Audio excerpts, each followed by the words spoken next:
Hey everybody, this is Semper Fi. So we're going to go ahead and get a little bit of update information. Not a whole lot, but a little bit. Did everyone see the interview with Savannah Guthrie? What was your take? What was your take on Savannah Guthrie's interview?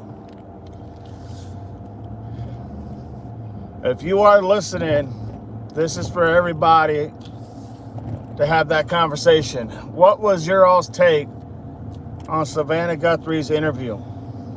Honestly, I found it very compelling, very moving. I found it to be very heartbreaking, to be honest. It was a very moving interview by Savannah Guthrie. You could see the pain and the hurt. So that was touching for me anyway. Trying to figure out how does the person recover, how does a child, how do you recover from that? That's just really hard. And I thought the interview was amazing. I thought it showed a whole different light in Savannah that I've never seen before.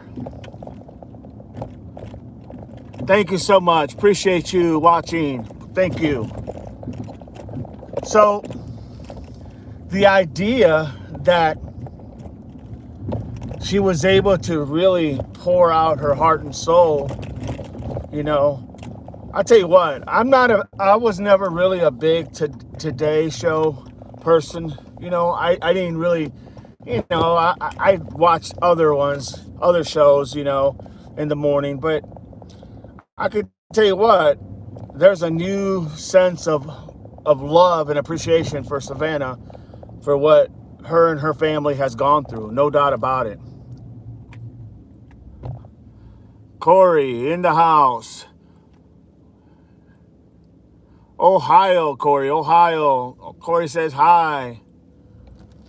So that's the thing for me, is just the heartbreaking feeling of a son or daughter, in this case, her daughter, really going through the feelings of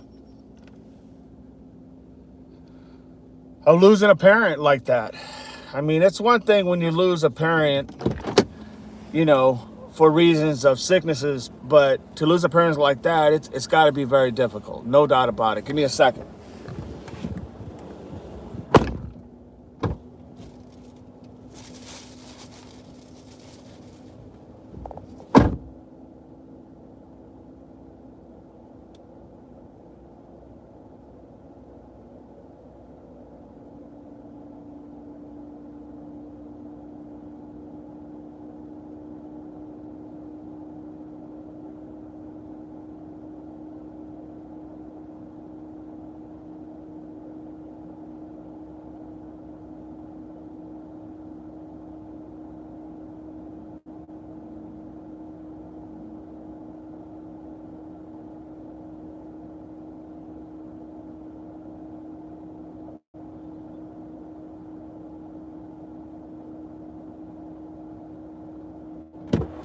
All right, I'm back.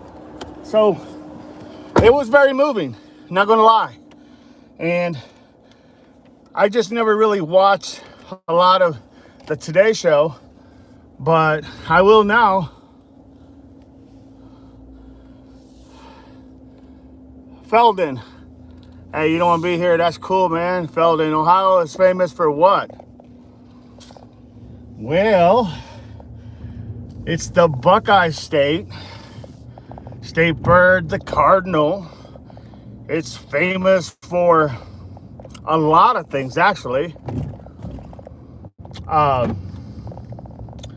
John Glenn, astronaut, is famous for a lot of things.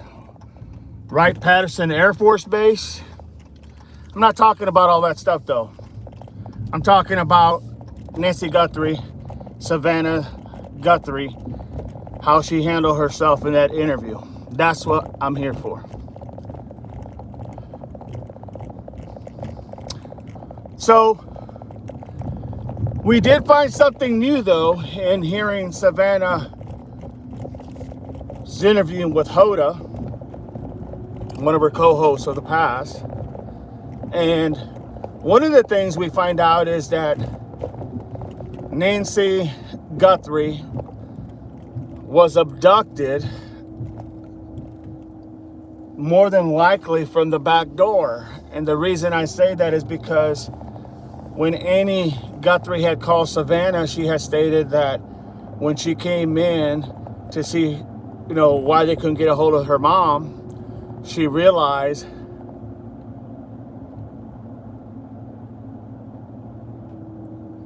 and the idea that the back doors were open.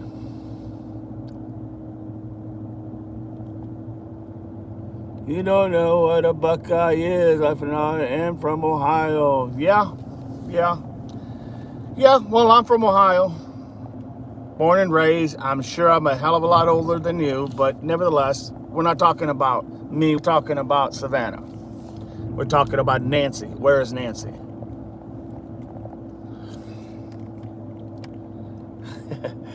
These little trolls. So anyway, that's what's going on. That's what's happening. And the idea and I've said it from the beginning, the idea that she was taken, this was all about a quick payday of ransom. That's what I said from the beginning, and that's what I'll continue to say, and that's what you'll hear most of your crime junkies and everybody else are now saying exactly the same thing. Before, it was a burglary gone wrong. I never bought into that. It was always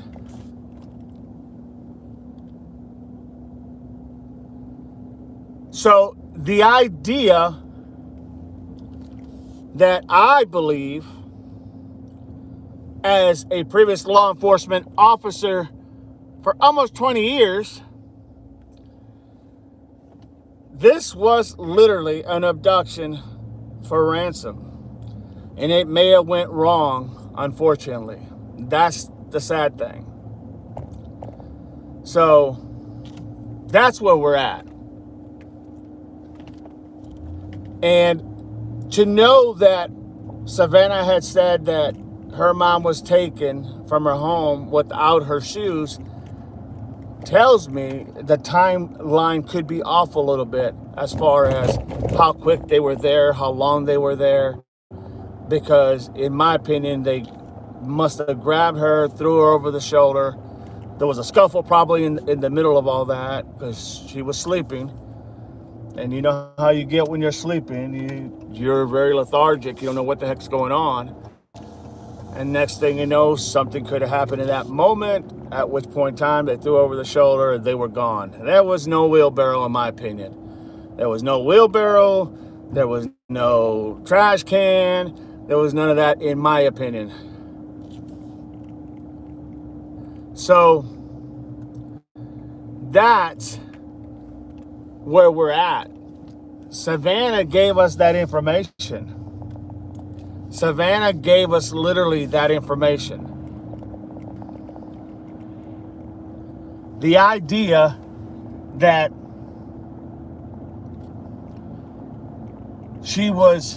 the back door was open,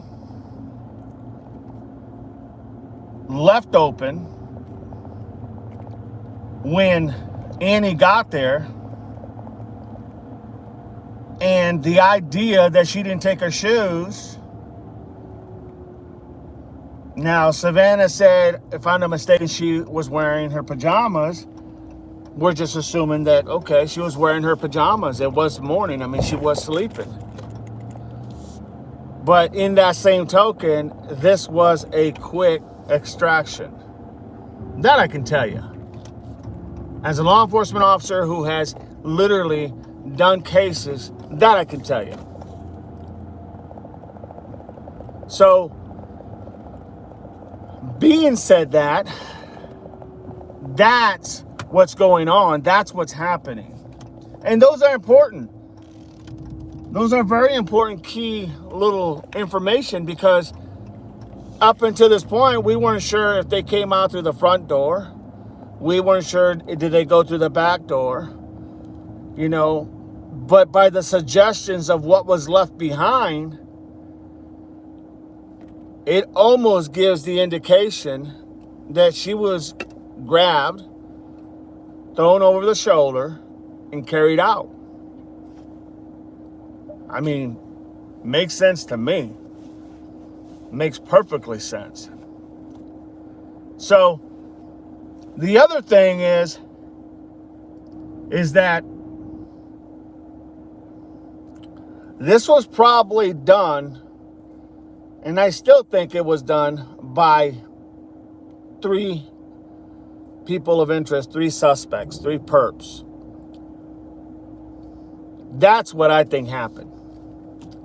That's what I think went on. And so for me, it definitely was targeted. No doubt about it. If you like the channel, please click like and subscribe. Don't cost you anything. Just have that conversation with me. So that would make sense. That would make sense why the sheriff said that he had a thought that this was targeted. Yeah. I don't know how you come up with any other assessment other than it was targeted. The timing of when it all happened, how long it happened, how long they were there, that's debatable. That is totally debatable. But it speaks a volume of what that whole premise was on what these people wanted to do. These suspects, these perps, they knew what they wanted. My concern is that it probably literally went to a situation where it went wrong. You know what I mean? It went wrong.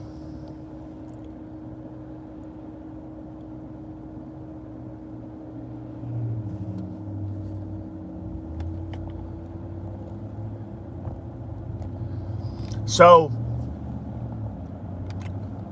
that's where we're at. Now,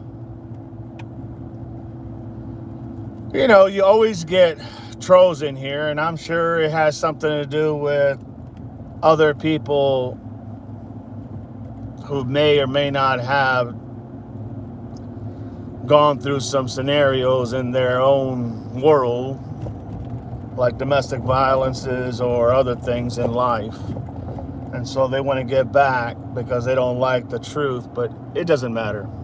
We're staying focused on Nancy. That's what Nancy is doing. That's what Nancy, literally, that is what probably most likely happened with Nancy. So now we're at the point where we're looking at 54, 55 days? I don't know. It seemed to me by that interview that Nancy had really taught her kids well. I mean, she had to have literally overcome a lot when her husband passed away at an early age. I think something like he was 40 or she was 40 when her husband passed away in an accident, in a mine. And, you know, she had to step up, and she did. And she raised 3 good kids, literally. And that's important because that shows you the character of what kind of person Nancy was. She never remarried. She just stayed focused to her family. And she taught her family about how important family is, according to Savannah. That's how it works, everybody. That's how it works. That's what it's about. And so for something like this to happen to Nancy is just very shameful. For something like this to happen to her, it's very sad. Because this woman appeared to have been a very good woman who raised 3 great kids. She did her job. And like Savannah said, she knows because of her faith that her mom is in heaven with God. And that, talk about gracious. I'm not sure I could be that accepting of losing a mother like that. I'm not sure I could literally be that gracious. But the reality is that she is, and her faith is strong in what she believes. And so, kudos to her mother, kudos to her brother, kudos to her sister. They are definitely getting through this, but it's very difficult, no doubt about it. So, that opens the question. This was targeted. Now, who would have known all her movements? That's what you have to ask. Who would have known all her movements? Somebody had to know all her movements. They had to know, where she was going, what her movements were from moment to moment, day to day. They had to have known what was happening to her, what she was going through. They might have not known about her pacemaker because the only reason I say that is because that's more of a personal thing. Not that they couldn't, not that they wouldn't, but they might have known about the pacemaker, but I doubt it. Unless it was something to do with somebody close to the family. I mean, that's just common sense. So the next thing is, who are the perps that would have pulled this off? And I told you yesterday that I believed it was very possible for this to be done because they were only 90 miles away from the Mexican border, along with being 90 miles away from Phoenix. So I could see that as a potential theory. Is it a high theory? It's a probable theory. It's a probable theory. But in this interview, it did show a lot about, I believe, how this family and why this family is starting to become more, not that they like what happened, obviously, but they have become more acceptable to what has took place. In other words, they're coming to terms with it, I guess is the best way to put it. And you got to have strong faith to do that, because not anybody can just move on and take it, for whatever it's worth. Now, Savannah did say that her mom, when the tragedy happened with her father at a young age, that she always told her kids, you got to literally keep going forward. You got to literally take that next day and make it better, take that next strong. And I'm paraphrasing a little bit here, but it's something that I always say to my loved ones. Power through. Something that a lot of people who never served in the United States Marine Corps will never understand. Power through. We'll get through this. We'll make it. We'll figure it out. We're going to always figure it out because that's who we are. We figure it out. We're not going to cave in. We're not going to let them, as Savannah said, take our joy. Take our joy for what these perps did. We're not going to let them take our joy, our glorious moments we had with our mom. And that's awesome. I mean, that is really, truly awesome. And for, if anything, for the bigger reason is because you can see that although she's hurting, she's telling you directly, literally, you're not going to steal that joy. It's not going to happen.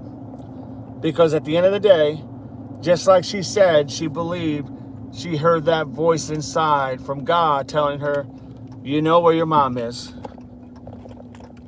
She's with me. You know where your mom is. And that's all a person needs to know when they're going through some turmoil. When they hear that in their heart, when they feel it in their heart, that's huge. Because that's all you got left, everybody. At the end of the day, that is all you have left. You have nothing left or nothing to really hang on to because of the fact that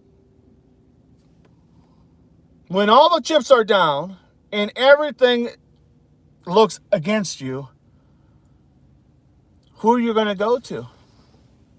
You follow me? Who are you going to go to? And that's why I think Savannah had one incredible mother. Give me a minute, everybody. Be right back.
All right, I'm back. So that's, in a nutshell, what I'm seeing. That's why I think she is so gracious in her interview. Although she was hurting, she kept it about her faith, which not a lot of people can do. So, does anybody have a different take on that interview that Savannah Guthrie did on the Today Show with Hoda? Has anybody got any, did they see anything different? Anything?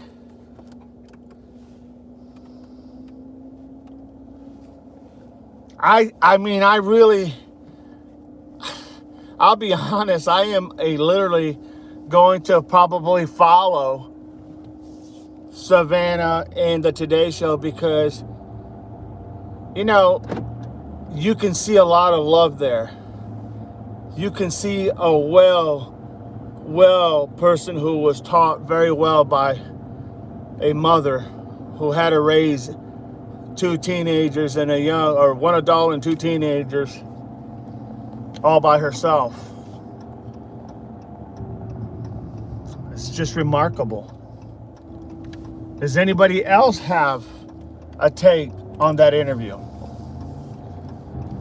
Now, I will tell you something, that And this has really kind of bothered me.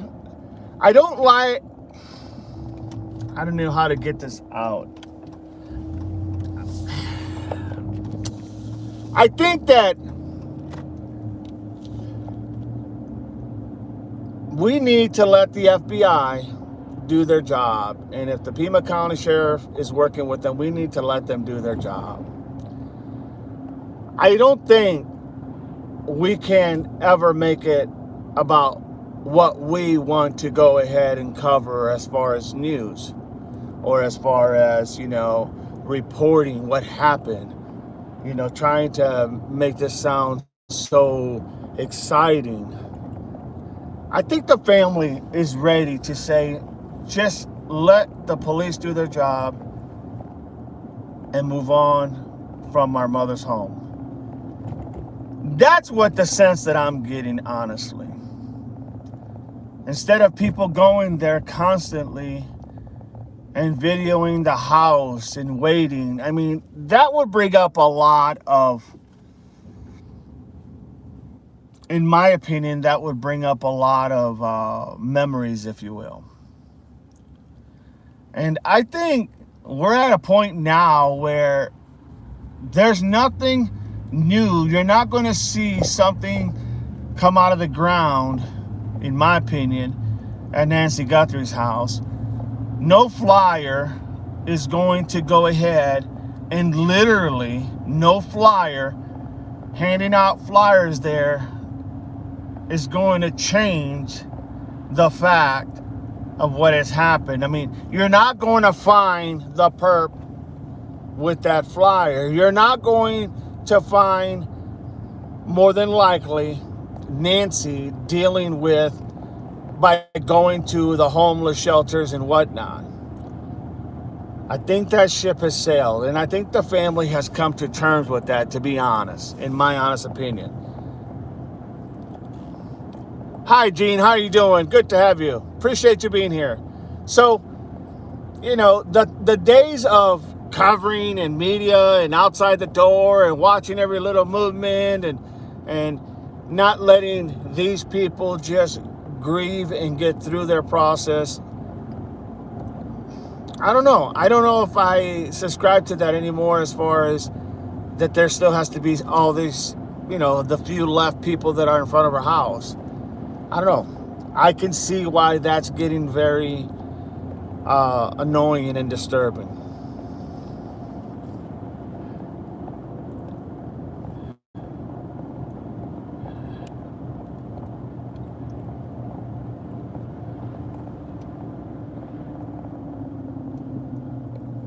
Thank you very much, Gene. You're spot on, my friend. You're spot on. Some people don't understand that. It's called multitasking. It's called being observant. It's knowing your surrounding. So, the idea of thinking that people have to keep being at Nancy Guthrie's home outside, to me, it's unnecessary. If anything, it's more hurtful to the family, because this case is not going to die, everybody. This case is not just going to fall to the wayside. And for the ones who think, oh, well, if we don't cover it, we're keeping this alive. This case ain't going nowhere, in the sense that it's not going to just fade away into the sunset. Okay? You have to understand that when you're dealing with these type of high crimes, when you're dealing with these type of things, they have to do and turn every stone. They have to really solve this case, because the reality is that if they don't, then another perp will come in and think he can do that to somebody else. They have to go ahead and resolve this. Okay? One way or another, they're going to have to solve this. I pray to God that they solve this. I pray to God that they go ahead and understand what's going on. I pray to God, and I'm sure they will. I am very sure they will. Because it's not a crime you can just let go and then think, oh, well, it happens. No, you can't let those type of cases happen. And when they do, you have to solve them. Otherwise, you're going to have more problems on your hands. Gene says, thought of something. Savannah was a former lawyer and I'm wondering if she had put someone in prison as they are out now, so revenge. It's very possible. I've heard that theory, Gene. I've heard that theory. Give me 1 second. Hold the fort down, Gene. I've heard that theory before, no doubt.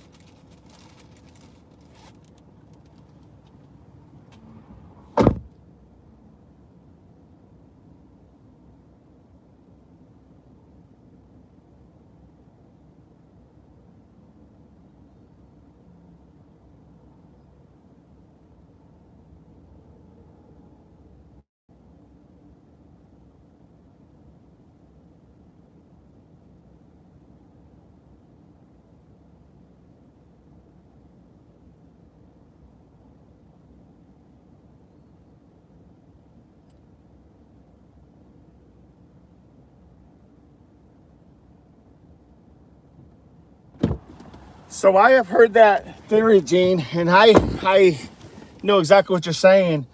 And it very could be. I mean, it could be, to think that people have short memories. Yeah. Now when it comes to the criminal mind people, once you're a criminal, that tendency is always there. Once you've been to prison and you committed these crimes, heinous crimes, once you committed crimes and you spent time in prison, yeah, those people, they always have that type of mentality. They are very, very probable to do it again. I mean, without saying names, all you got to do is go look at some of these YouTubers, these podcasters, these crime junkies.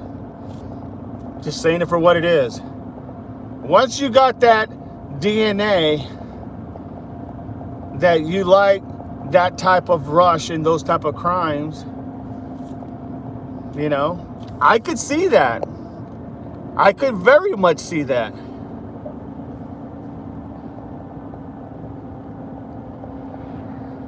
G says, I'm thinking the tracks in her driveway could be a golf cart. They are battery operated, which means they're quiet. Or all-terrain vehicles. Jim is not there today. Just don't know how long ago she was a lawyer. It was a while back, Jane, and it was, she was an attorney. This is when she first started her career up in the Arizona area. She was an attorney, high crimes, white collar crimes. And yeah, it's very probable that this could be someone who she had put away and later came out, as you said, for revenge purposes. But the only thing about the golf cart and that type of hauling her out of there, she didn't have her shoes on. She didn't have anything. That tells me it was a snatch and grab. Snatch, grab, go. Maybe a little struggle at the beginning. Maybe she was struck by something, and that's where maybe a little bit of blood came from, because she was struck with something to kind of like stun her, because that happens a lot in law enforcement when they teach you these things, that if a person's getting irate, sometimes you need to stun them with something, so that while they're getting their senses together, you're now controlling and dictating what you're doing, you know? So, and that's going to be applied to the good guy and the bad guy. So yeah, I think literally that is a very good probability. No doubt in my mind. No doubt in my mind. You know, because here's the thing, we don't have a lot to go on. Like I said, now, you know, she didn't have her shoes, so her shoes must have been by her bed or something, which tells me that more than likely, if her shoes are by her bed or somewhere in her room, okay, then that tells me if she took off her shoes, she probably changed into something to go to sleep in, which then would tell me her clothes was laying there as well, that she wore that night when she visited her daughter Annie and Tomasco, her son-in-law. So that's very probable, and it's huge. And I get it that they could say, well, you know, they could have looked at that and said, I mean, think about that. They could have took pictures and asked Annie and Tomasco, is this what she was wearing? Look, is this what she was wearing? And if they said, oh, yeah, that's what she had on. Now they know, okay, she didn't have that on. She probably put on her nightgown. So it was a nightgown that she was wearing. And that would have been good information to give out to the people. That would have been a good gesture to give to the people that, oh, she was in pajamas when they took her. You know what I mean? That could have gone a long way. Then again, they may have thought, well, we know this, the perp knows this, no one else knows this, so we're gonna see whoever calls, how did you guys take her? What was she wearing? And then only they would be able to give you exactly what she had on and what was missing and what was there. You could assume or ascertain that is probably what happened. That's just common sense. You know, so you can look at it from both perspectives. I get it.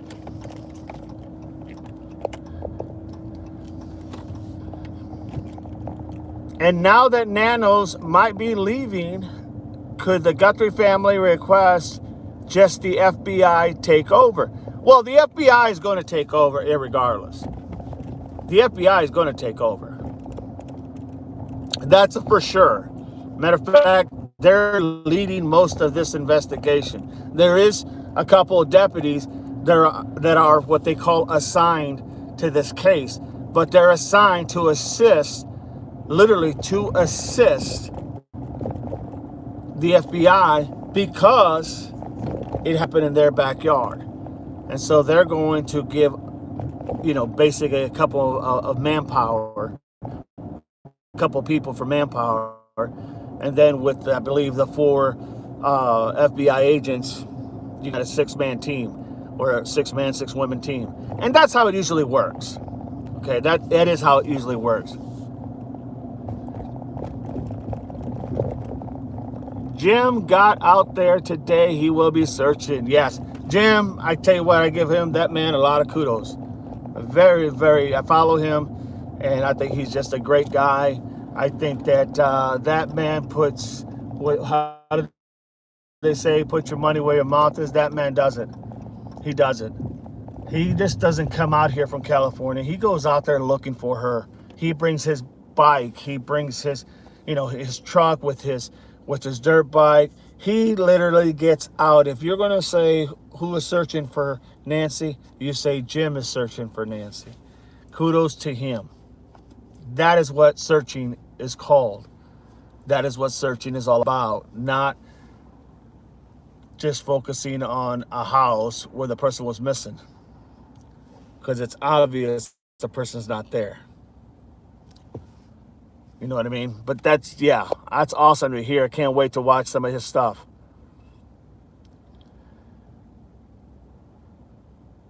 Yeah, that's what he normally does, Gene. He does a grit search. He has his own methodology on how he goes ahead and does certain things. And you know what? I say if it works for him, so be it. I say if it works for him, so be it. So that is literally uh, that's going to be nice to see Jim out there. You know, look, I don't have a problem people reporting things. I don't have a problem people being out there and looking. But there comes a point of time when, especially when there's no information, that all you're doing is rekindling that, I don't know what word to use, the frustration maybe of the people who are going through these issues and problems. And I think inevitably what's going to happen, inevitably, you're going to go ahead and you're going to see, you are going to see inevitably people just start getting annoyed at you being there. And it's not a matter that people don't care about what happened to Nancy. It's about, let law enforcement, let them do their job, stay out of their way.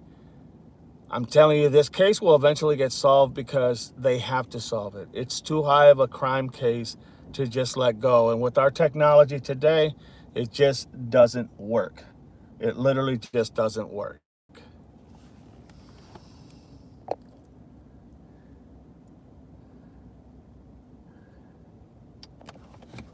Yes, yes, former military. Absolutely. All right, give me a second. Gene, hold on to 4, please.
All right. Yeah, that was a long one.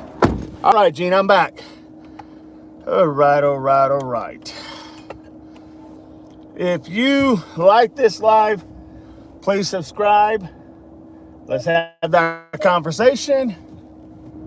And appreciate all of you. So here is where we're at. Let's see what we got.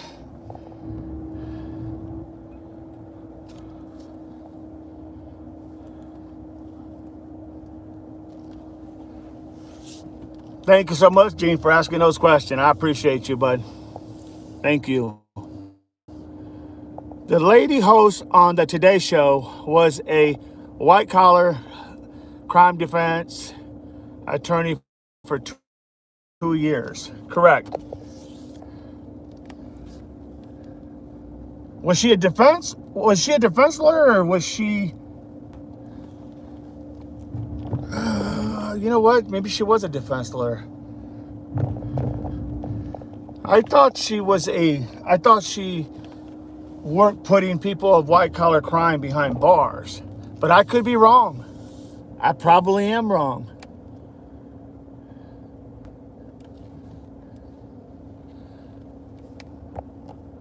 Sorry, I got to get so close. My eyes are not the greatest.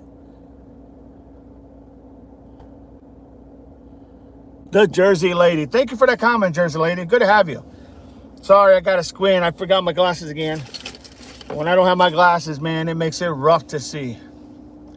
I'll stop by and get another pair. But yeah, she was for 2 years. Okay. Just enough time to make some enemies, I take it. But yeah, it was a very, very heart tearjerker of an interview, to say the least, in my opinion.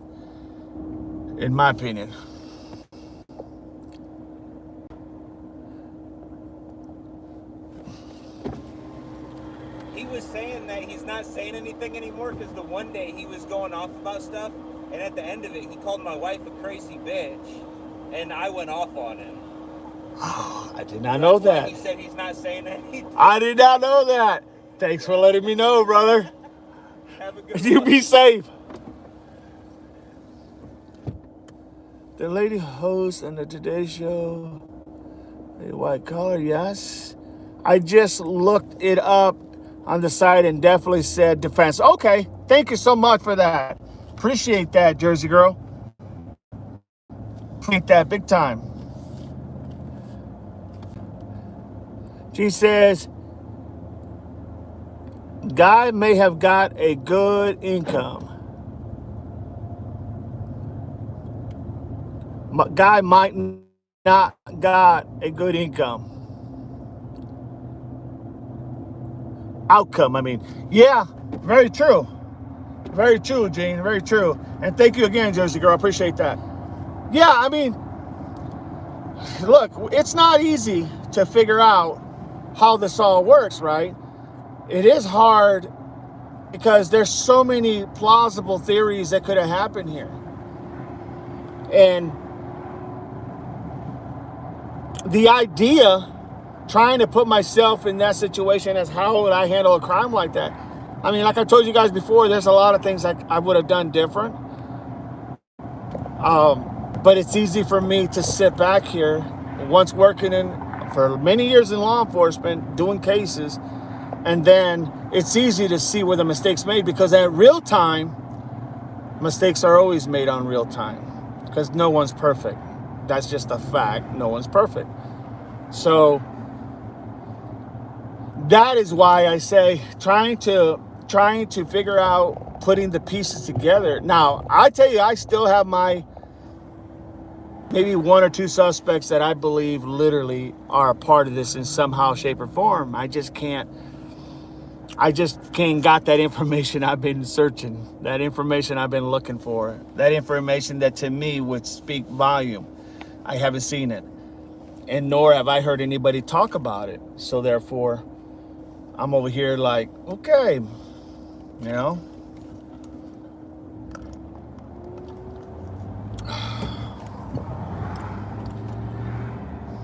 But that's what I see. So she was a defense attorney for white collar crime. Maybe didn't like how she, maybe one of her clients didn't like, thought she could have done better or done better for that person, or who knows. I think a lot of people knew who Nancy Guthrie was.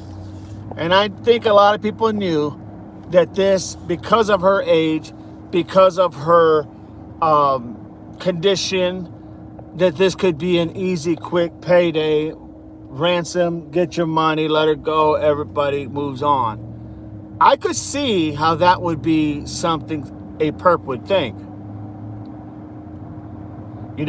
So I could see this being, I know, I just feel it in my bones that it's all about kidnapping gone wrong.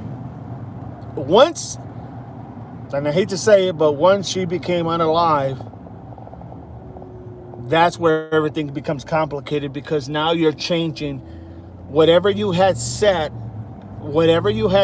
how you had said, what you had said as far as your plan. Now is all fly. You're running on the fly, and that's what causes a lot of things, either to catch a perp or perp to put out so many different things that you're not even sure if they know what the hell they're doing. You know what I mean?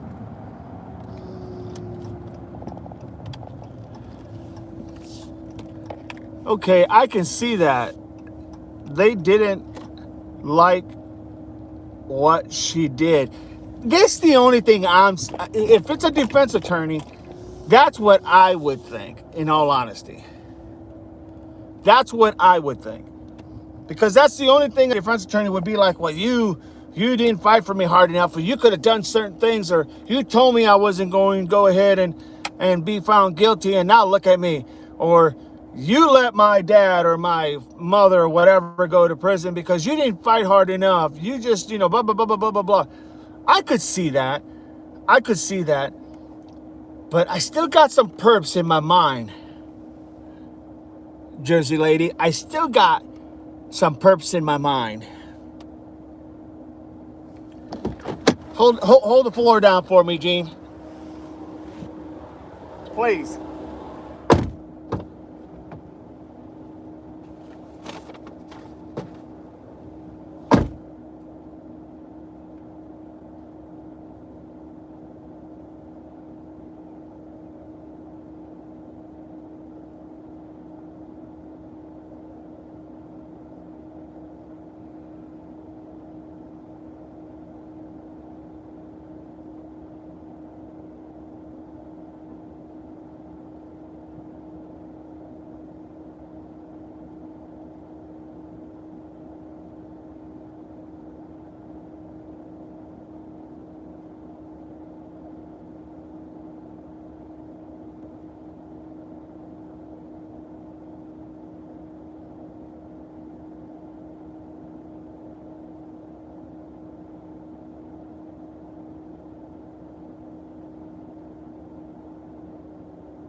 Gene says, some folks brought up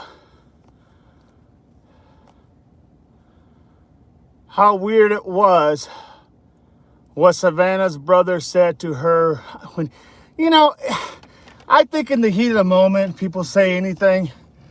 You know, I kind of found it odd too, but then you got to remember, people are not in their right mind, especially when something like this has happened. And, you know, when Savannah had said, do you think this was because of me? He may have, you know, thought about it for that second and said, yeah, sis, it probably was. You know, not realizing at that moment, just subconsciously, it just came out that way. Had Savannah not asked him, do you think it was that I caused this? Had Savannah not said that, he would have probably never said that. You know what I mean? So in the moment, I can see how that was said and taken like, you know, it was something so drastically said. I guarantee you they'll probably have a conversation later and he'll say, sis, I'm sorry. I just,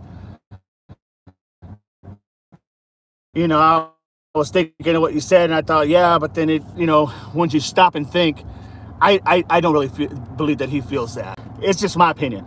Now, she didn't obviously cause that.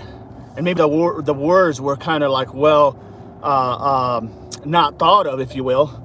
So I could see it more being, you know, do you think because of, you know, my stature, the money that I make, somebody could have taken mom because they knew that we would pay?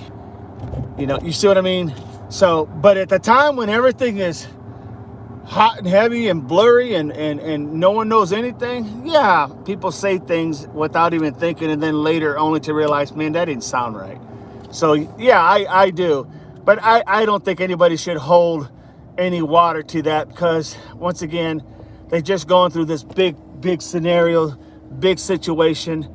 And, you know, as a former veteran, military veteran, United States Marine Corps, you know, you think and you speak a lot more freely, openly, than you really have time to process. And I think maybe that's what happened. But I really don't think he thinks that she was the reason, like personally the reason, but it could have been her wealth that, you know, could have gave somebody the clue that, yeah, this would be a good payday. If that makes any sense. He was involved with intelligence in the Air Force. Yeah, he was a pilot, National Guard, retired, was in the Air Force, then went to the National Guard, flew F-16s. I mean, no doubt, the man had a very, very, very impressive record. No doubt.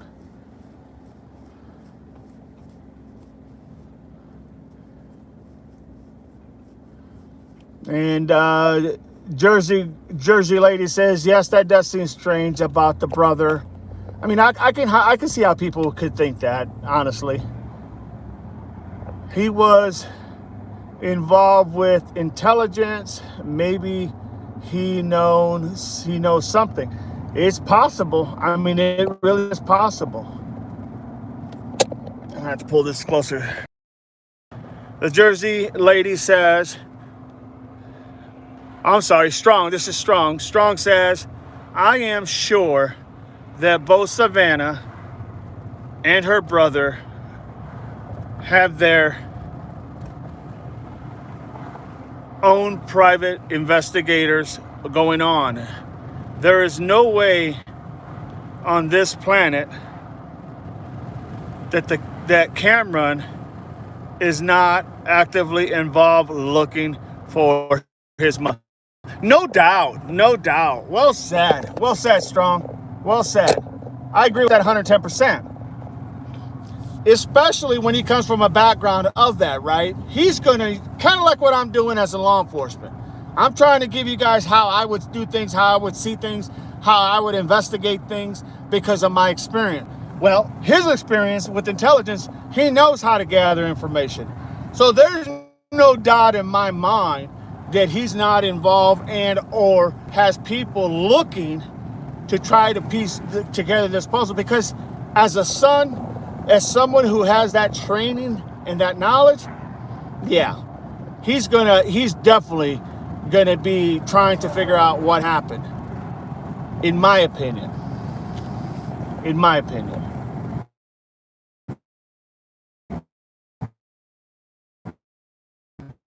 But you know what? A guy, okay, is very high. I only know that because I have family members that were in there as well. In the Army and in the Marine Corps who had classified because they were in. So I get it. I totally understand that. And he's going to have people that he can call on the phone and say, man, do me a favor. Can you check this for me? He can do that. And he will do that because he's her son. And he has the ability to do that. And no one can blame him for doing that. You know? So, yeah, absolutely. That goes without saying, everybody. That goes without saying. Hey, kudos to him if he can figure something out on the back end. But that's what I'm saying. You got having people out there in front of Nancy's door anymore, in my opinion. You know, like I said before, you want to show up in the morning for 20 minutes, 30 minutes, and then leave and go search for her, that's one thing. You want to go ahead and come back in the evening for 15, 20 minutes and then leave, you know, that itself is keeping the story alive, okay? But this story ain't going nowhere.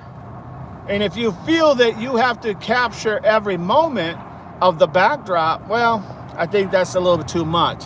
And I think the family could feel like, man, just let the cops, let the FBI do their job. I know. I'm going to get glasses, guys. Just bear with me. I'm sorry. Gene says, I was thinking the same. Absolutely. Because it comes to a point where, like last night or yesterday afternoon, I watched another gentleman called Mark the Shark. And I like what he has to offer. And the fact of the matter is that it is so interesting because he left yesterday afternoon, did his last final runs. I watched his last episode. And I tell you, I like Mark the Shark. That was his handle. And I enjoyed him covering. But I think even he knew, because I don't know if he's coming back. He doesn't know if he's coming back. Okay, he told everybody that. He doesn't know if he's coming back. But the reason is because I think he realizes, you know, we're not doing any justice from here. Think about that. We're not doing any justice from here. We're out in front of her door. We're out here, you know, in front of her street, should I say. And we're out here. And as much as he loves the engagement of the people and talking to the people, he also understands that at the same token, he also gets that we can either be frustrating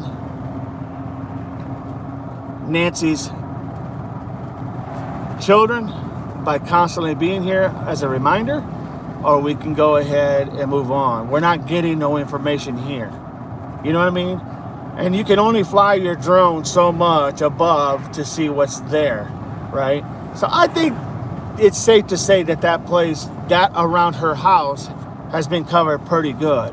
Maybe not thoroughly, but pretty good. But he left yesterday, and I think that DGL Dog's Dad Gone Live, he went ahead and left yesterday, but I think it was more he had something to take care of with his family, birthday or something of a daughter or something like that.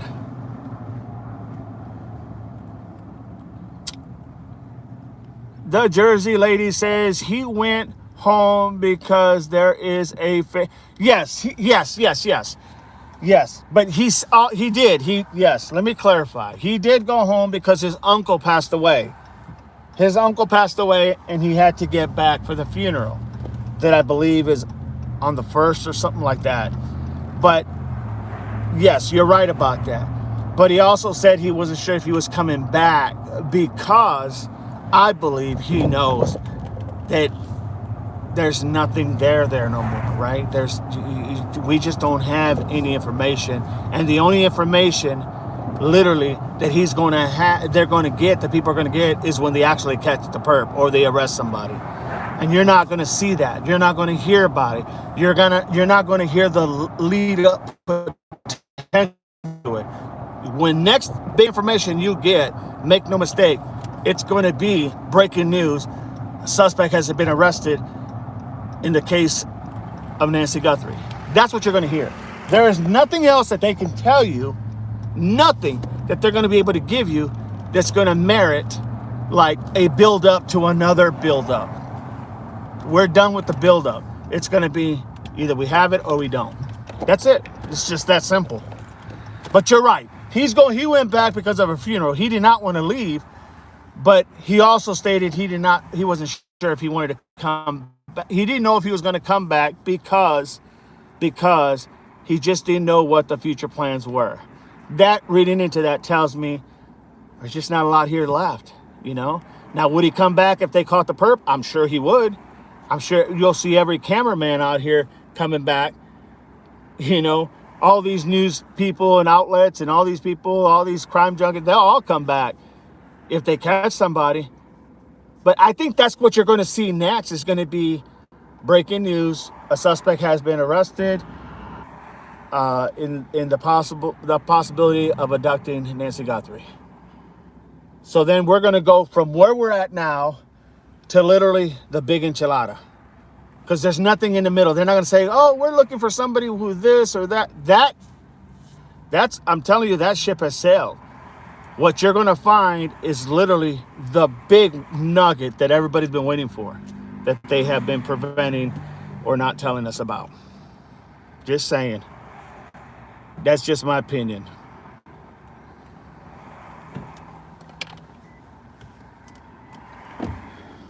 But thank you for clarifying that for me, Jersey girl or Jersey lady. Appreciate you. But yeah, he had an uncle that passed away. And that was the reason.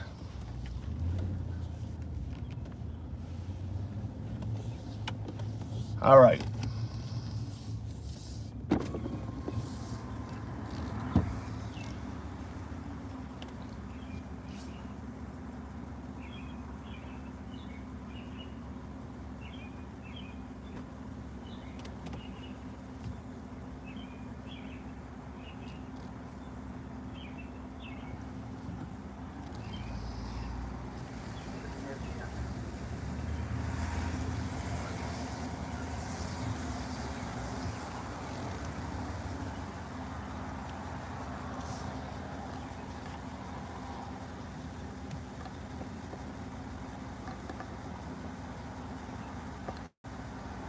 Is the door unlocked now? Huh? Is the door unlocked? Yeah, we just unlocked it. Okay. Sorry. I don't know. That's We're dealing with a bunch of random crap. no problem. I'm just picking up an order for Ellis. Okay, I'm sorry. I'll come in. No problem.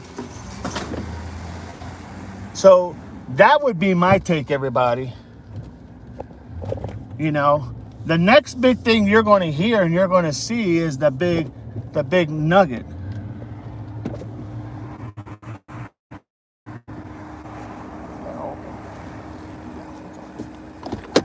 Give me a second, everybody.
Okay. I am back. Let's see what we got here.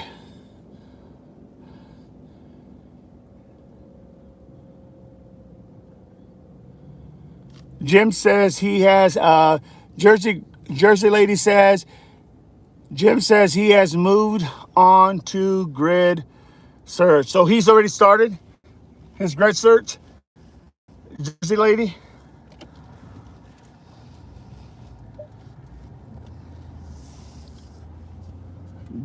Jim is the one that says come ride with us, right?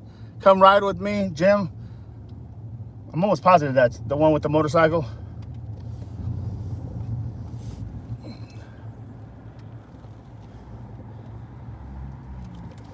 But yeah, I getting back to what I said earlier.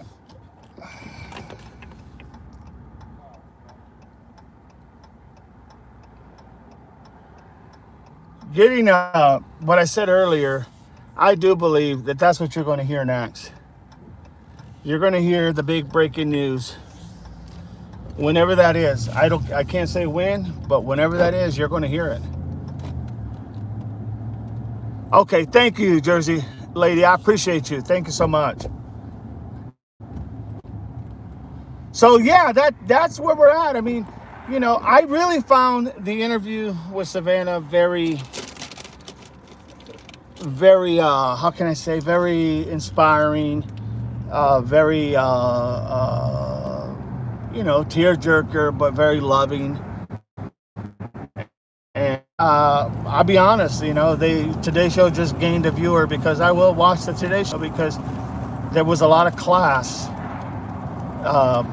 with how Savannah handled this, and Hoda and the other, you know, all the other individuals that were a part of this.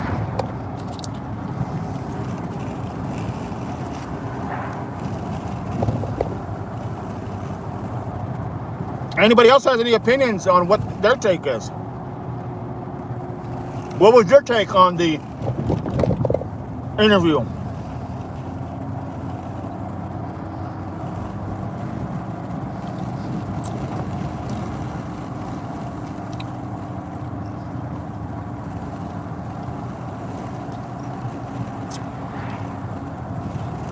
Jim has divided his map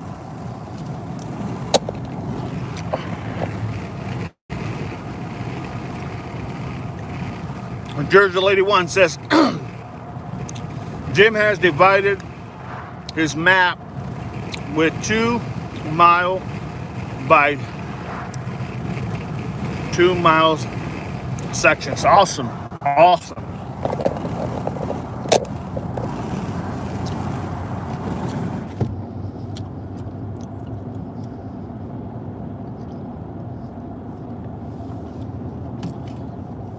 Thank you for that update. Appreciate that, Jersey lady.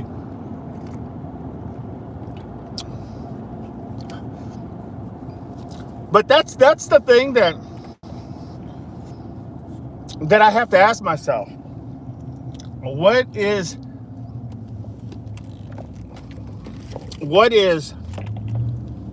the benefit of being in front of that house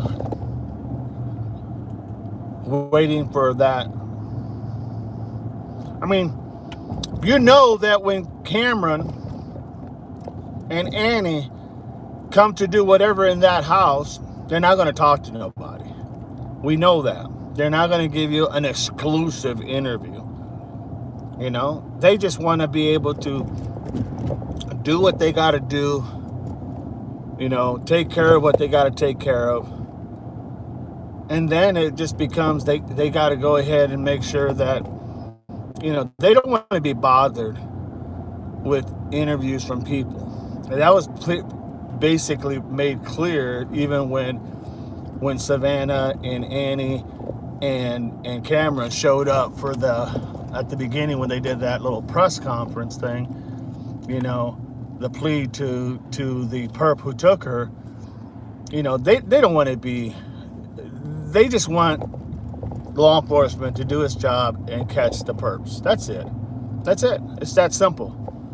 You know? So I think people would much rather be better if they're crime sleuths or whatnot. I mean, if you want to go search, there, look, you can never go wrong with searching, okay? And I do mean the word searching. But there's not a whole lot you can do just standing in front of the house waiting for something that, yeah, you get the drift, I think. That's just my opinion, you know, only my opinion.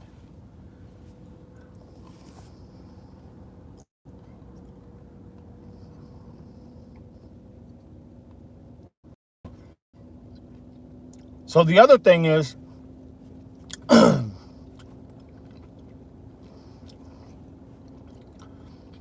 I only throw this out there, not because I want to, no, I'm not even going to talk about this. I don't want to talk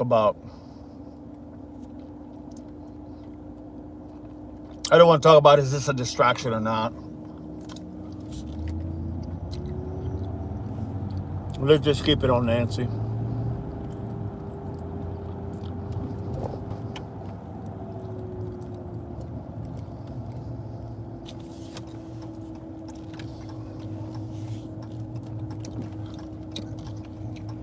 Do we have anybody else that has a take on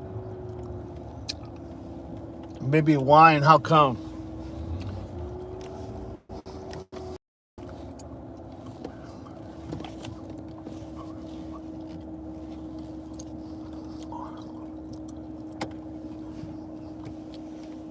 Let me hear you guys. Tell me what you think. Gene, can you hold on the fort for me for a second, please? Thank you.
All right, I'm back.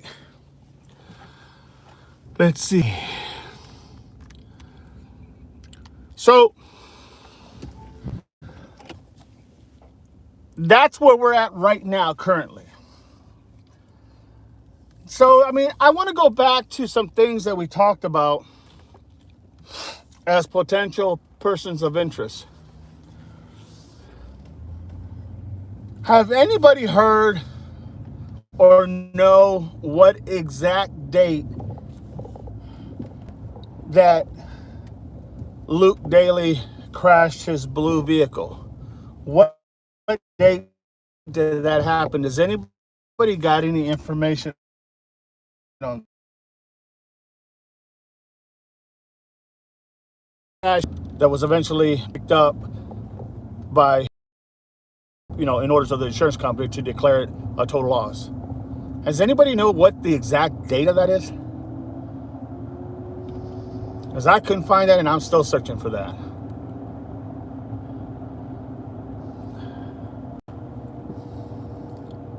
Song says, very good question. I cannot find that answer to that. And Also, when that 911 call was made that a woman was screaming for help, hanging outside that window, apparently dressed in black, does anybody know? I'm asking these questions because I can't find the answer. Does anybody know from the time the 911 call was made to the time that car was eventually stopped? Because we know it was, because Sheriff Nano said that they did make contact with that vehicle. Does anybody know between 911 call and the time that car was stopped, how long was it before then? And that's crucial, because that sets a timeline as to what they've done. Without going into details, I'll go into details a little later. You guys I know you guys know where I'm going with this. So I can't find that information. When the 911 call came in to the point of when that car was eventually stopped, a blue vehicle was stopped with the lady that was hanging out. Now I'm going to read. I got to get some glasses. I'm sorry, everybody.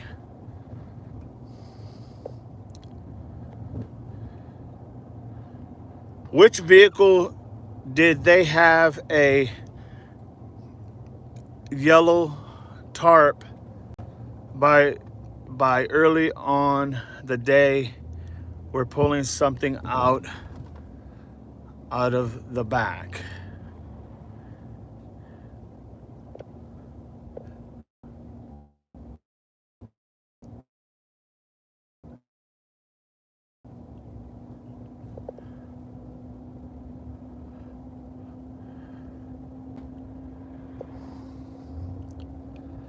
Which vehicle did they have? They were holding the tarp up to block the camera. All right, give me a second. I gotta think here for a second. Hang on.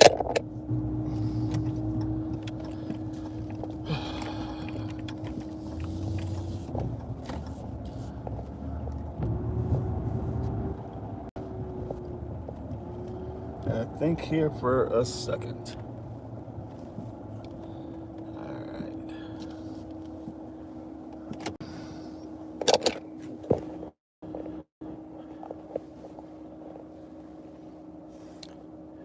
Which vehicle did they have a yellow tarp by early on and they were pulling something out of the back? Not sure, Song. This was not at the house.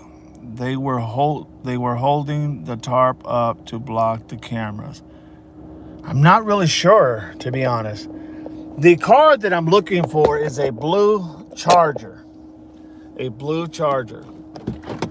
Hang on that thought. Blue Charger.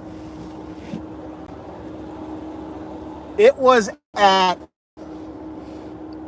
there when they issued the search warrant to Luke Daly and his mom and searched the house and his white Range Rover or silver Range Rover.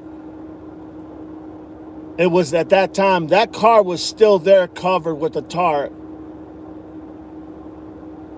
But Luke said that had nothing to do with the Nancy Guthrie case.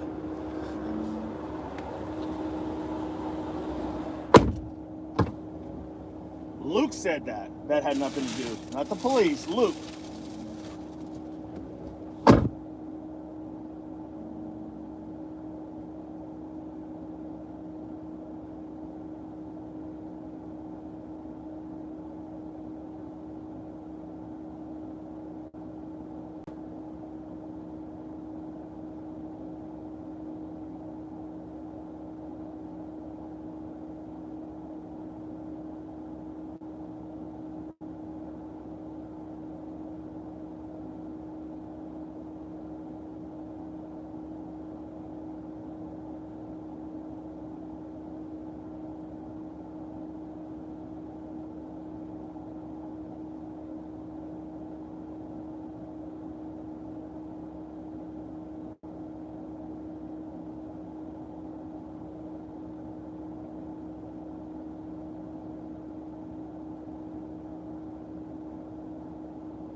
Okay, I'm back.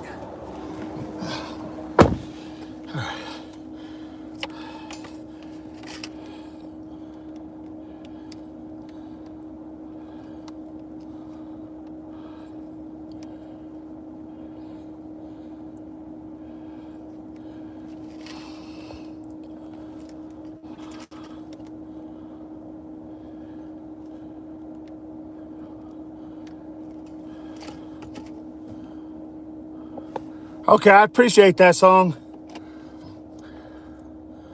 Appreciate that info. So yeah, that's what I'm looking for, is the time stamp of the 911 call and how long did it take Pima County Sheriff's Office or whoever, whichever agency, to locate that vehicle.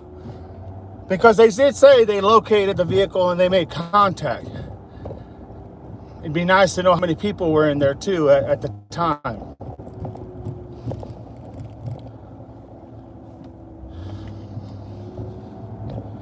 These are important because I still have not had that cleared.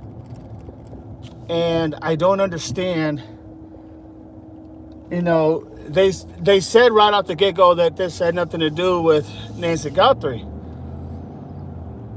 It's not always what you see, it's what you don't see. And I'm thinking, I really need to know that timeline. That would be great. If somebody knew other salutes or knew the answer to those, please shoot me an email. You got my email. Shoot me an email. Because I'm thinking that would go a long way from at least moving this further. You know what I mean? Putting this out of the way.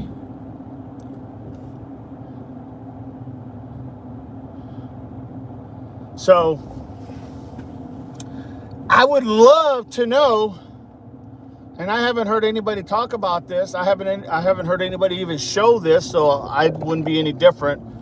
But I would love to know, what was the probable cause that they had to issue a search warrant for Luke Daly and his mother at the house, and to search the house and to search the Range Rover. I would love to know if we could get a copy of that. My gosh, that would speak volume. To know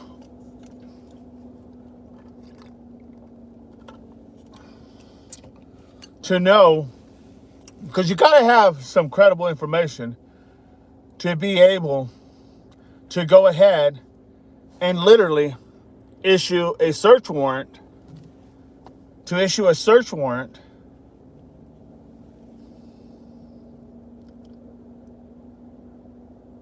Okay, thanks, Song. I appreciate that.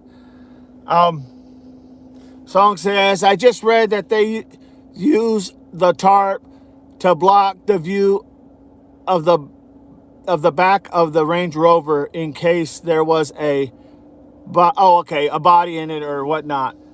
I got you. Makes sense. Totally makes sense. Thanks for finding that for me.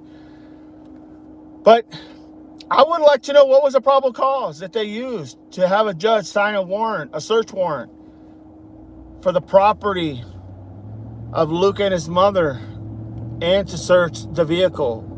What was it that gave them the search warrant? The information, you know? I mean, that's crucial. That's crucial. Because that would open the door on showing everybody what exactly were they thinking that they were looking for, and why did they pick Luke Daly to look at for this information. Because I'm telling you, if we knew that, that would open that door, if you will. That would open that door to possibly everything else on what is it that they were looking for. And I haven't seen that made public. I don't know if anybody lives in Arizona can go ahead and get that copy or I don't know. I just don't know. But that would be another big, major piece of evidence that would speak volume. No doubt.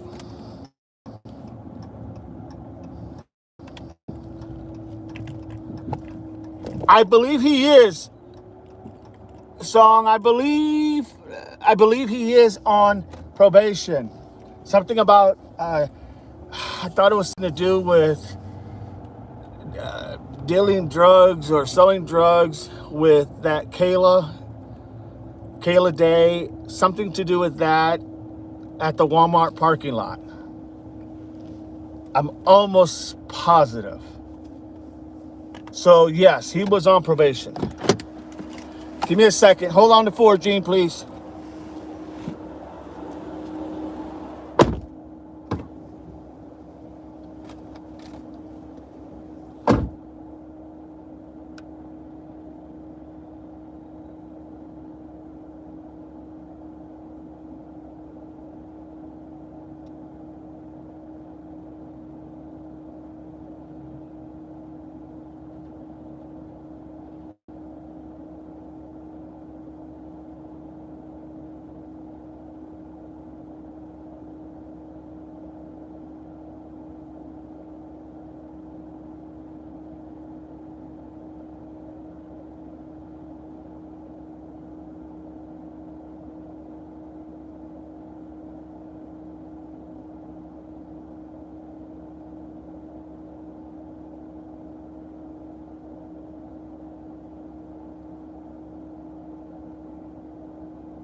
All right, I'm back.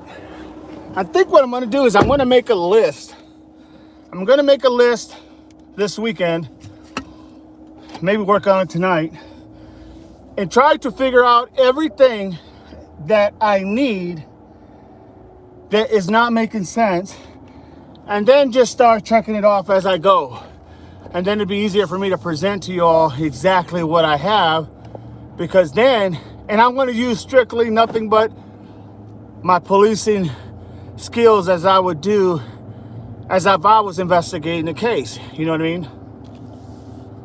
And if you guys got anything you can share with me, send it to my email. If you don't have my email, let me know. If you don't have my email, let me know. I have my email. I will give it to you so you can send it to me. It's for this whole channel, for this channel. And yes, Luke is on probation. Gene says, repeat your email for new viewers. Okay, so you guys got a pen, paper, anything ready to write?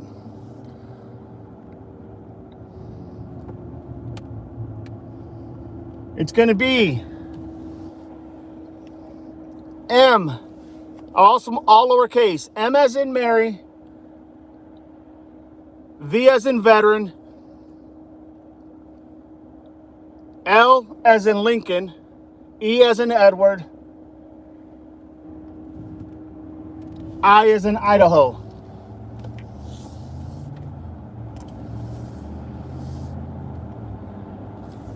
A as in Adam, N as in Nancy, G as in George, E as in, hang on. G as in George was the last one I gave you. E as in Edward, L as in Lincoln again, O as in Ocean.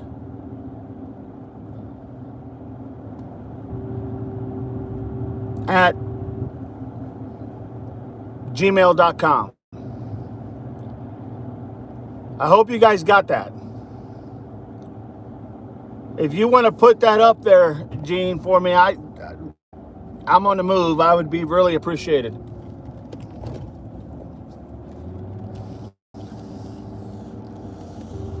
And if you get any information, just send it there, because then I'll be able to go ahead and literally look at to what we're looking for. You know what I mean?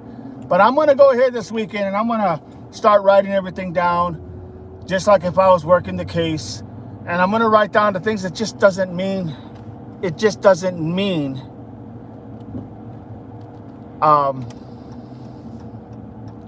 it just doesn't make sense to me, I guess is the best way to put it. I'm going to grab my glasses here. Give me a second, everybody. I'm going to grab some glasses. Give me 1 second.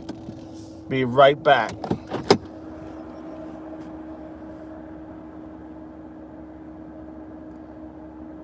Okay, thanks, Jane. Appreciate it. Give me 1 second. I'll be right back.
not the prettiest glasses, but hey, I just want to read.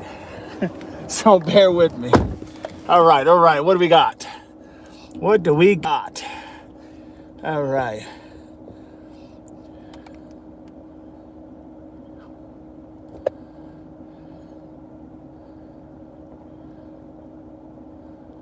Okay, everybody, I'm back. Those don't like not being able to see. It may be a little dorky, but you know what? There's no shame in eyesight not being, how can I say? I just can't see well without them. All right. These are kind of like what I would get at the Marine Corps if I had to get glasses as a Marine. These are what I would probably get.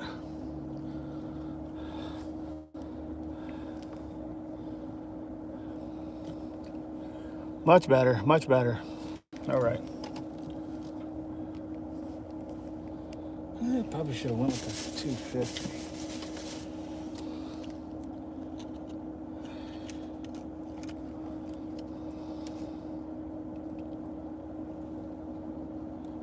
That'll work.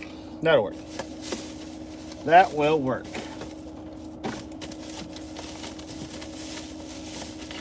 All right.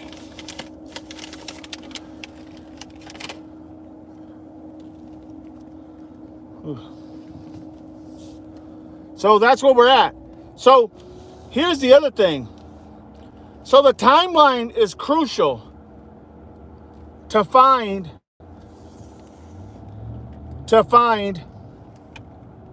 the time of the 911 call that was made about the lady hanging out screaming for help, to the time when they actually stopped that vehicle, whoever ended up stopping it. And we know it was stopped because that's what, if I'm not mistaken, Sheriff Nannels had said.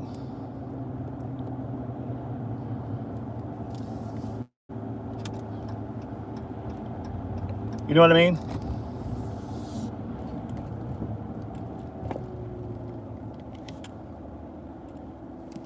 So that's what we're looking at. And it's crucial. Hell, even how many people were in the vehicle at the time of the stop would be ideal. Damn it. Would be ideal. Because it would speak volume.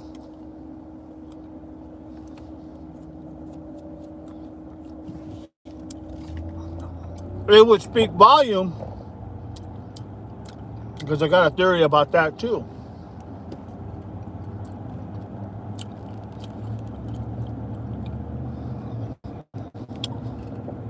So that's what we're at right now. Now, that gentleman, call him a gentleman, don't even know if he is a gentleman. That individual that was caught trying to get over the fence, that guy is a very potential person of interest. I have no idea if they made contact with this guy or not.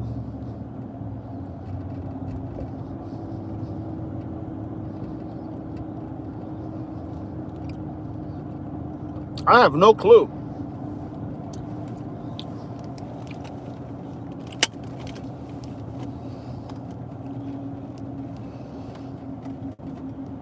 If they made contact with the individual, I have no idea.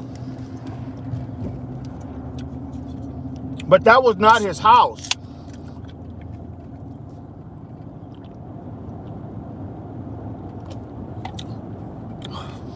The cops actually came by because a call came in that someone was trying to break into his house. And he just lived down, I don't know, half a mile or so away from Nancy Guthrie. And he was trying to get over this fence with the two backpacks. And he was trying to climb over, but he was trying to unhatch the latch at the top. And he couldn't figure it out. So the owners saw something or heard something, and they called the cops. Cops came out. Apparently he told them a story that they bought. Don't know what the story was, but they bought it. And then later when the cop leaves, it shows him walking down the street. Now, the kicker is that the owners came out later and said, no, that guy doesn't live here. Because I think it was reported that they had said that guy lived there, and that's what he was just trying to get in the back so he could put his stuff away. But apparently that's not the case. Apparently that individual did never live there. So it's kind of a yaha moment, right? Like, oh God, what did we just miss? And that's another thing too. You have to understand that people are, I'm not saying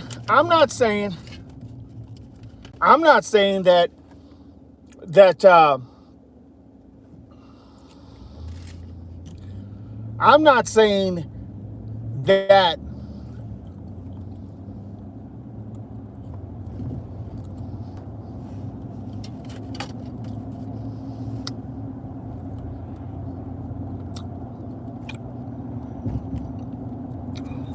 he had anything to do with it.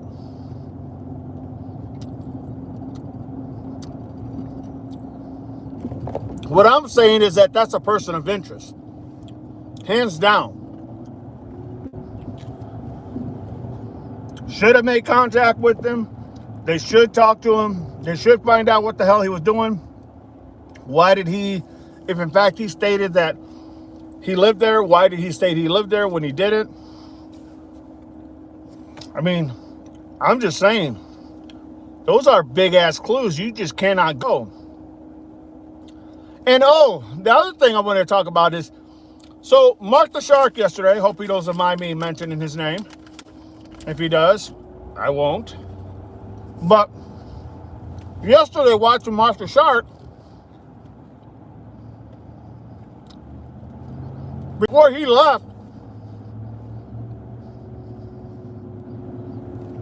he was taking one last drive around to get the potential route,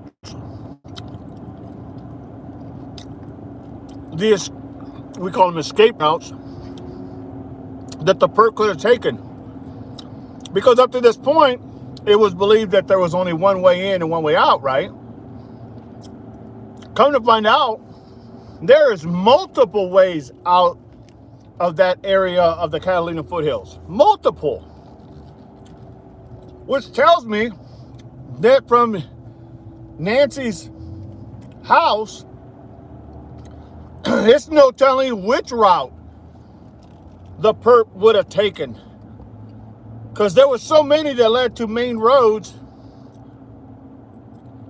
Of course, I didn't know that. I'm sure a lot of people knew that. But when you have a lot of exit points to take off different roads that get you to the main roads, man, you have to know the area. That's a for sure. And B, not only do you have to know the area, but I'm telling you, you not only have to know the area, you need to know who usually comes by, who drives by these areas. Is it always like not that many cars come through here? And then you got to ask yourself, this is at about 2:20 in the morning. So you're definitely going to pick a spot where there's hardly anybody there. Because it's early in the morning, right? From early in the morning or late at night, from January 31st to February the 1st, somewhere in there. That's early in the morning or late at night, however you want to consider it. There's not as much traffic, I would think, at that time than there is in the daytime. So, those are other things you need to look at. I am becoming a firm believer that this was not only planned, but this was coordinated with possibly 3 perps, in my opinion. 3 perps. It only makes sense.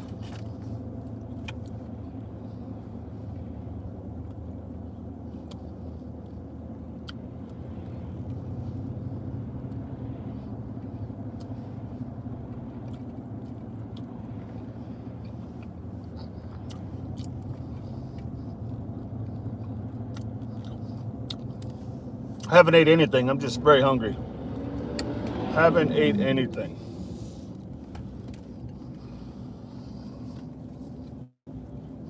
So that's what we're looking at. And it's important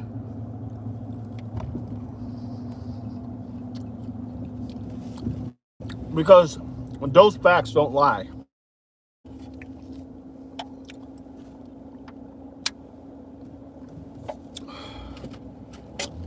Those facts just don't lie.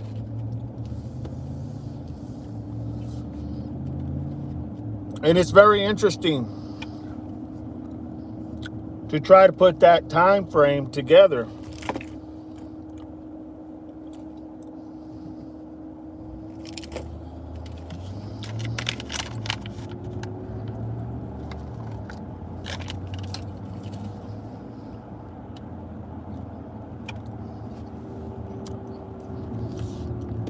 The other thing you're looking at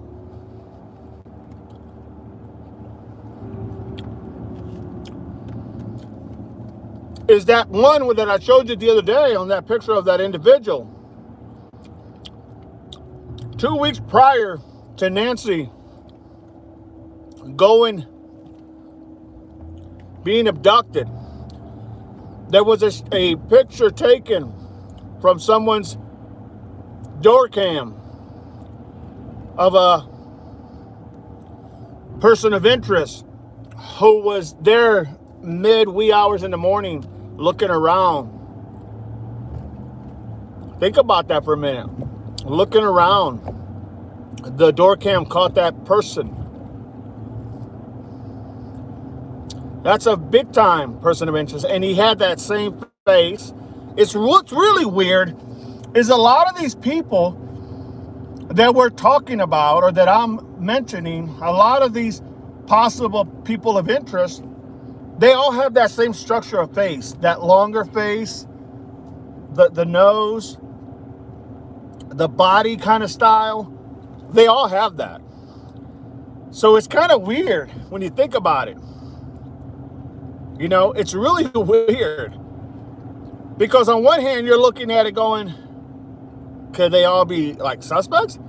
Of course they can, because they all look very similar. Very, very similar. And you can't go ahead and just, like, I'm not saying excuse it, but you can't go ahead and just say, oh, well, you know, no. Coincidence like that don't happen. Coincidence like that just doesn't happen all the time, especially during this case. It just doesn't work that way. So that's where we're at. Now, I am going to break a lot of stuff down over the weekend, try to figure out what the heck is going on. But it doesn't make sense to me. And once again, law enforcement may be doing their job. You know, the FBI, Pima County, they all might be doing their job. I'm not saying they're not. Because I know what it's like when you're working a case and everybody thinks you're not doing anything. And the reality is, until the product is produced, then everybody says, oh my God, I never thought you guys were working on the case. Well, yeah, of course. Because it's not something you want to go advertise. You know? It's like no one sees the goodness of the product until it's done. You know what I mean? No one sees it until it's done. And then everybody says, oh man. So Give me a second, everybody. Give me a sec.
So, I'm back.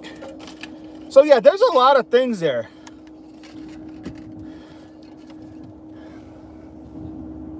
There's a lot of things there.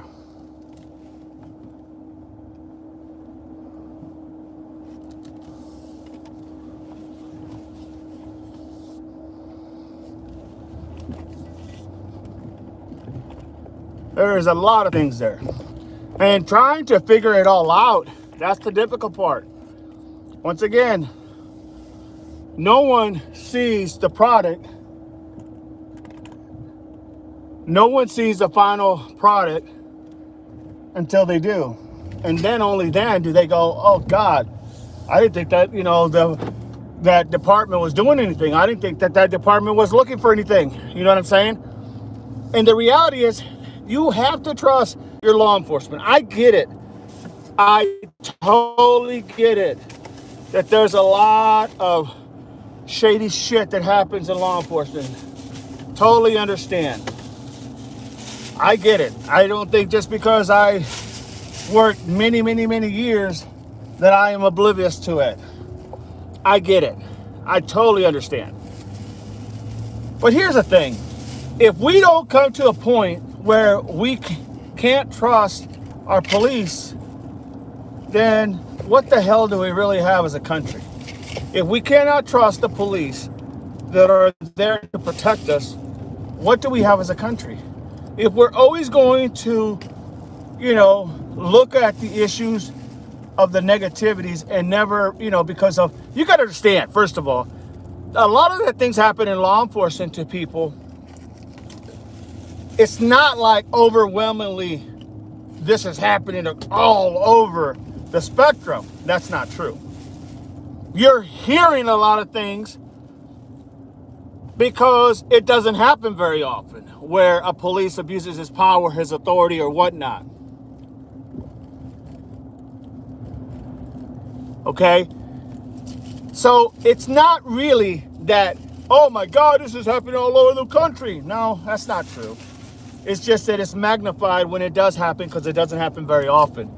And because it doesn't happen very often, people want to use that as a,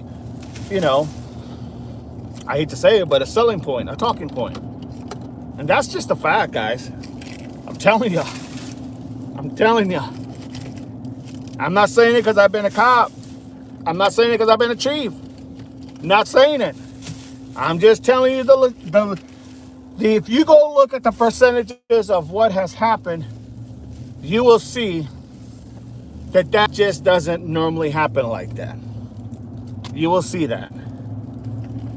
I have no skin in that game as far as, whether people want to believe it or not. It's the truth. People just don't have faith in their system. And when you get to that point, you're not doing anybody any justice. What justice are you doing? Nothing. All you're doing is setting yourself up for a fall, thinking you might know something that you don't. Gene says, they keep referring to it. It must be someone they know or know them because of how it was done. Absolutely. No doubt about it, Gene. No doubt about it. The reality is that this whole thing has to be somebody that knew the family or that knew of the family.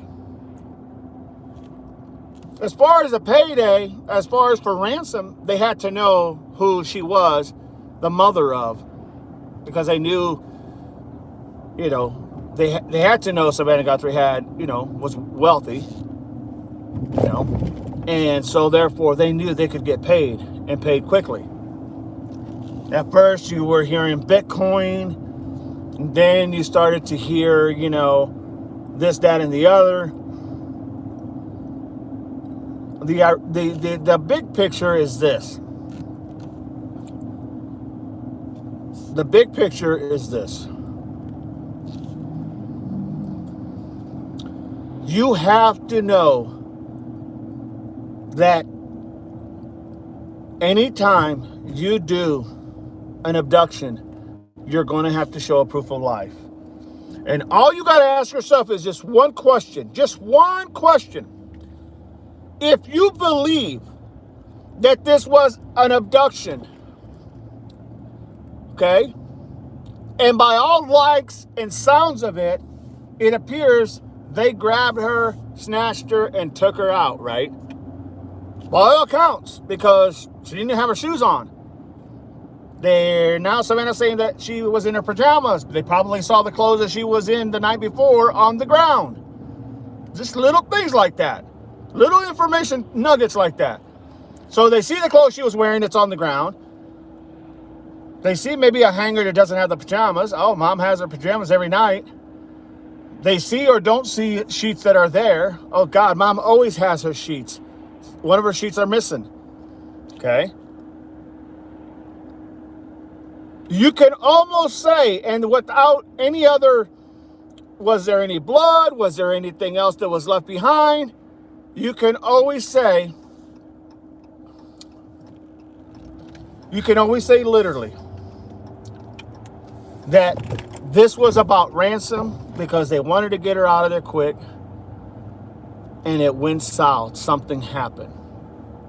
We don't know that. That piece is what's keeping us from knowing that. There's one piece missing. We don't know that. We don't know what that piece was. If we knew, we'd know exactly what happened. Something happened. We don't know what. But we know they took her out. No shoes, no nothing. As far as no, you know, pajamas. And they got her out of there. It's really that simple. And if you believe that she was abducted, then you have to believe that something went wrong, because there was no way they were going to get their money. Because in order to get your money, you've got to have a proof of life. And there was no proof of life ever from the beginning to the end.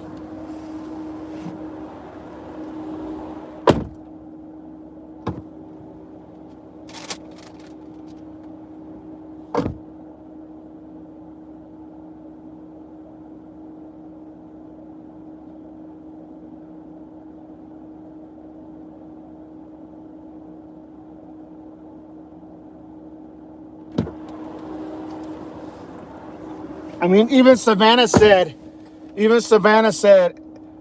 at the interview with Hoda, even Savannah said that the interview with Hoda, that literally, she said that her mom didn't have anything on as far as pajamas. I mean, even Savannah come to the realization that she was kidnapped, and she believes it was for ransom. And she said her brother Cameron believed it was for ransom. And she did say there was two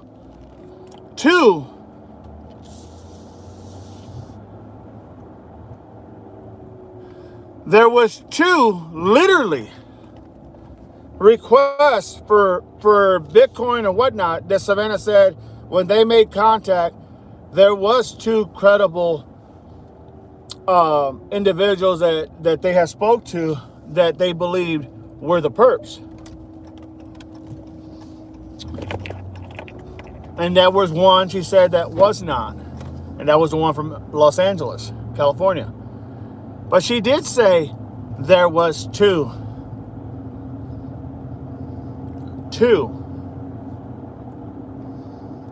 credible ransom requests.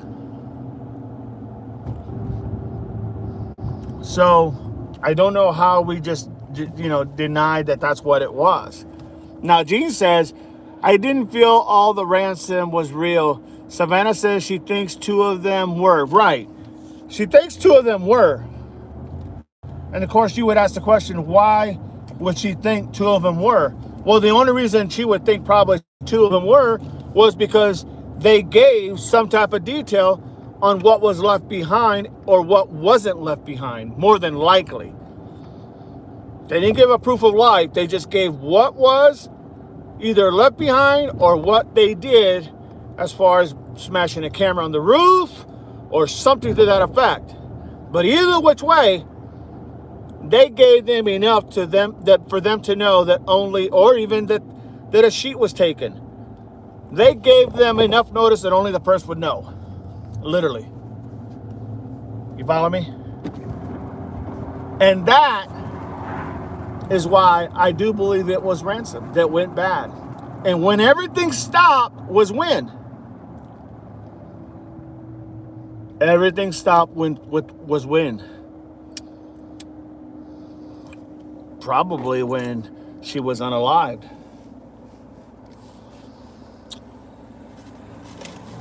It's a lot there, folks. I'm telling you, there's a lot there.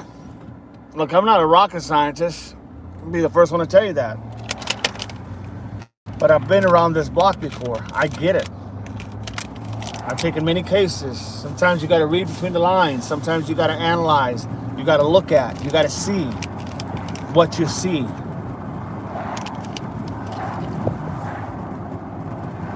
Sometimes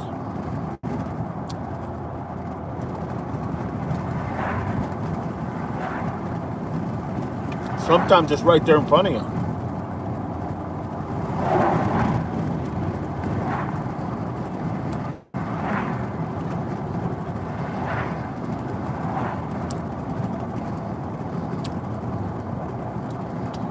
Usually,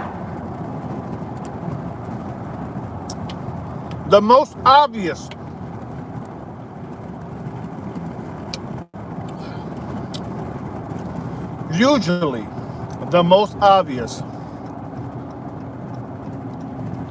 is your answer.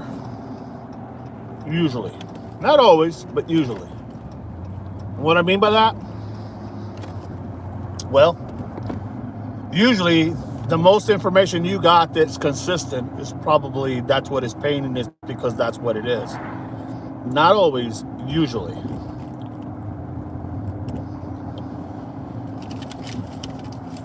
What has anybody else got on this theory?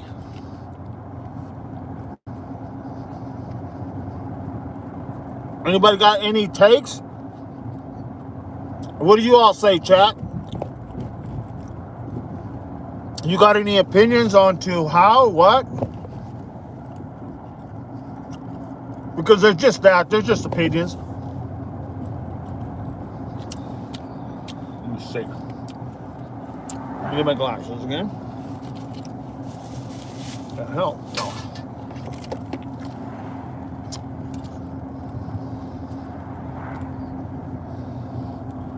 Gene says, they set two deadlines. Two deadlines.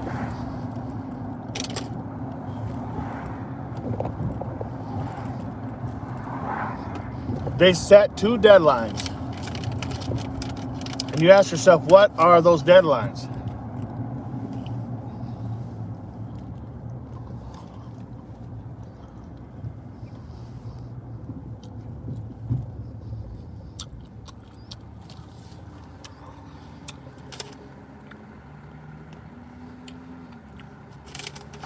Very possible. Very, very possible.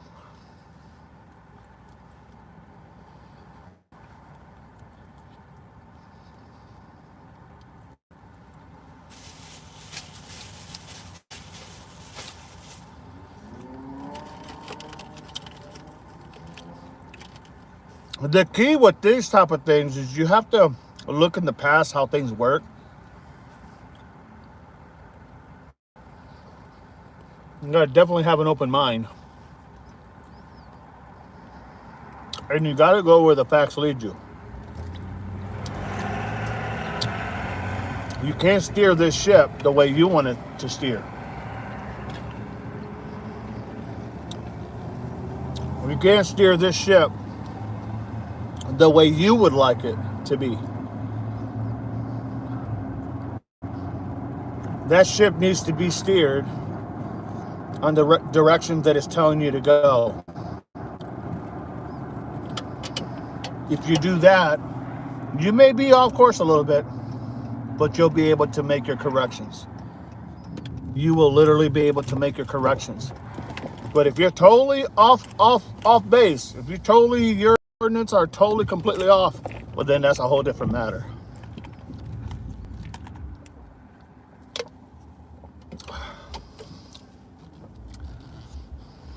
Just saying.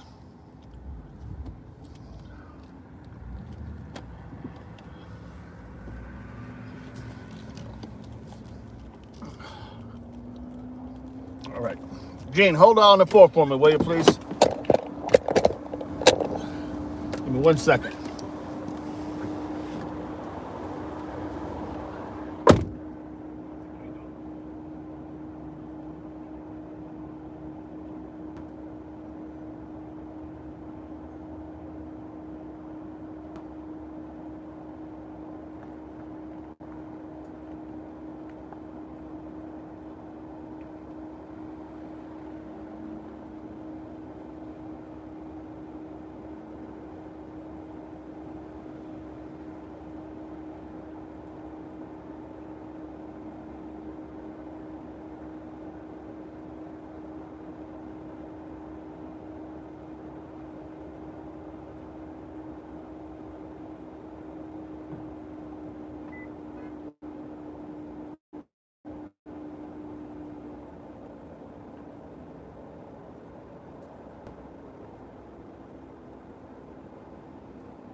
All right, so I'm back. So yeah, that's what we're looking at.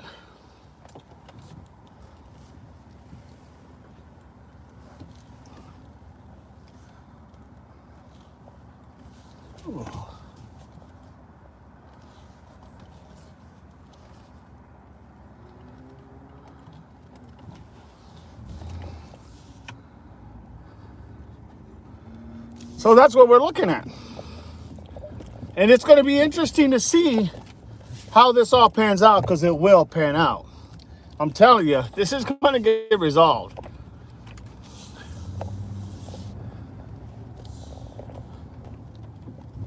This is going to get resolved. Cases like this they don't just let them just fall on the wayside.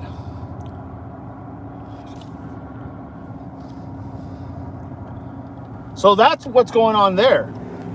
But you have to know how it all works if you want to get any bit of an idea or inclination as to why. You know what I mean? You have to know how it all works. You can't just think for 1 minute that, oh, well, no, don't know.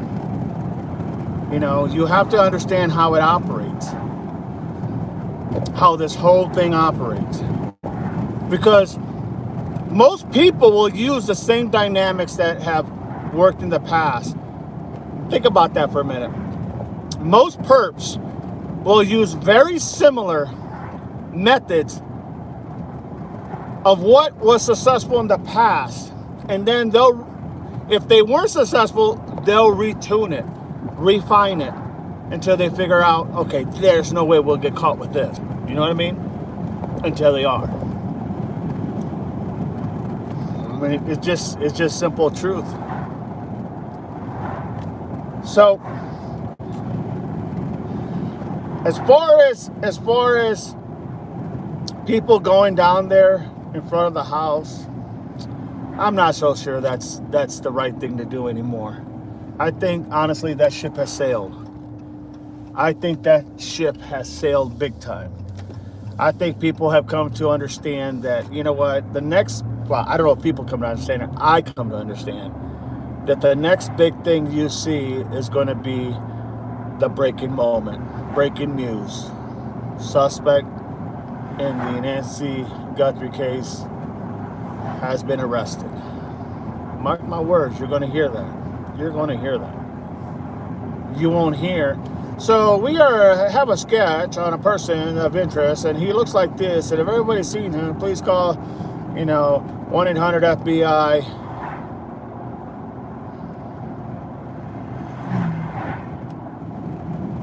1-800-CALL-FBI. You're not going to hear that. You're just not going to hear it. I don't believe. Well, Mo, when did Nancy have work done on her roof? That's a good question. Thank you for being here, Wilmo. Well, I know she had roof done. It was reported. I don't think they gave really a specific date. I think it was a year ago or something, last year sometime. But I'm not really sure. I just know sometime, I believe either last year or the year before, 2023, 2024, somewhere in there. But the idea that it had to be obviously somebody who knew a lot of dynamics. And now you can go ahead and figure out who do you think that person might be, or those people might be. Who am I talking about? But they had to know those dynamics. That just goes without saying. Okay? That just goes without saying.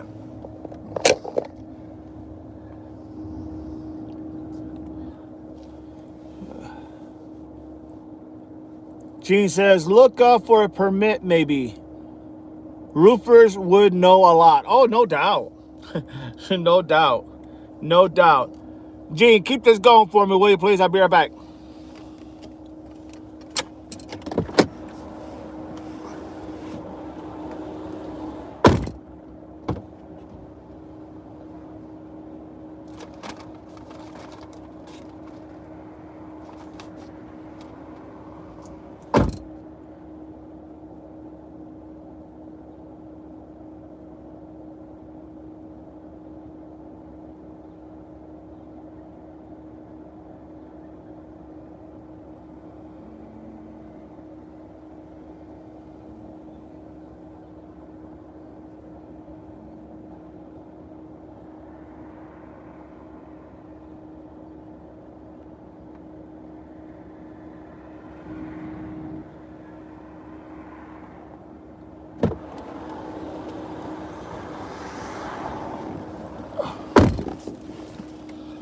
Alrighty. People are funny.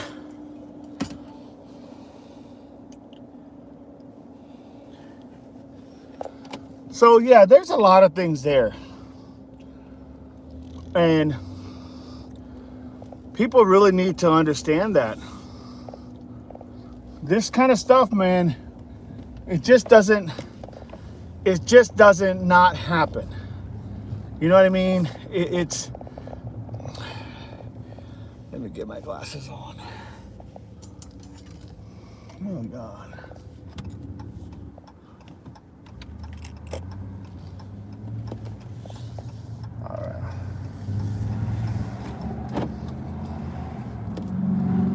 me see here.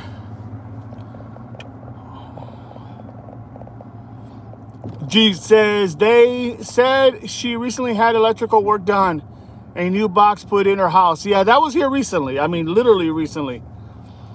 Welmo says if there were day workers from Mexico, money would be a huge motivator. Oh, no doubt. No doubt, Welmo. No doubt. I mean, you could even put landscapers. You could put pool cleaners. I mean, there's so many people that would fit that bill big time. I mean, big time would fit that bill. You know, cleaners. I mean, and it's why it's not that cleaners are bad people. Don't misunderstand me. It's because they would have known what's going on.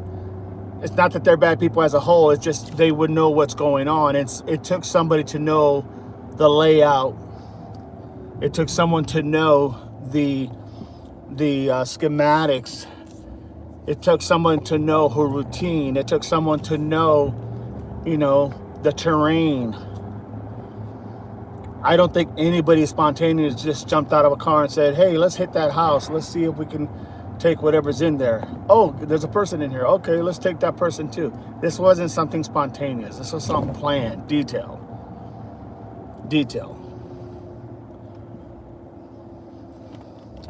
So yeah, absolutely. No doubt about it.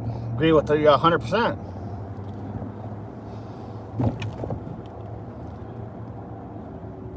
Wilmo says, if you had two guys that needed money with the knowledge that someone that worked in the home, they would see Nancy as an easy. Oh, absolutely, Wilmo. Absolutely. Shit, that goes without saying, bud. Absolutely. That goes without saying. No doubt about it. You just need someone to confirm everything that's there and everything that's not there. You know? You have to find someone that can confirm you all those things. Because that's what you really need. And once you have that, then it's just about really the technique and the muscle. That's how it works.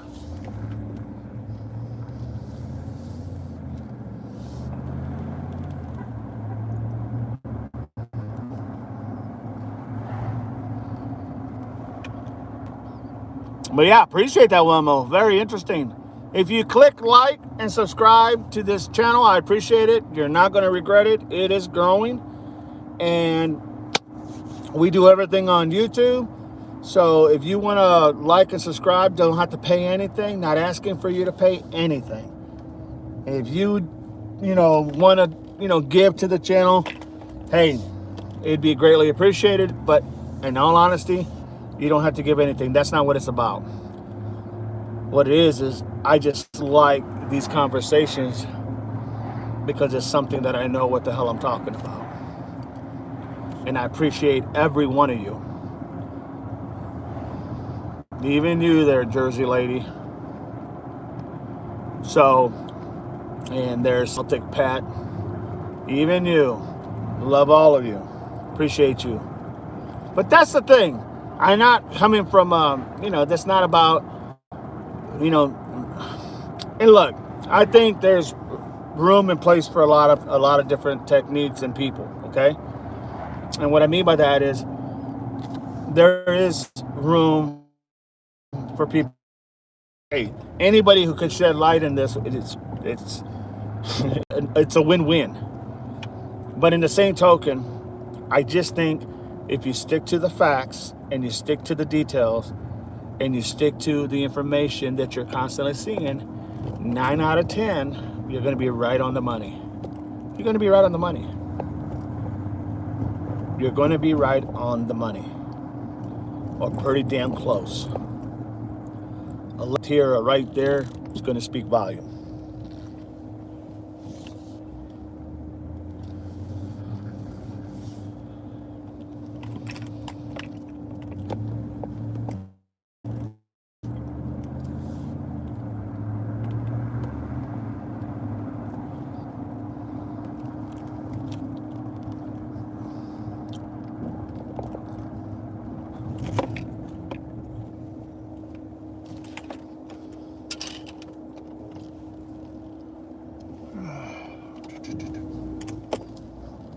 So that's been really good.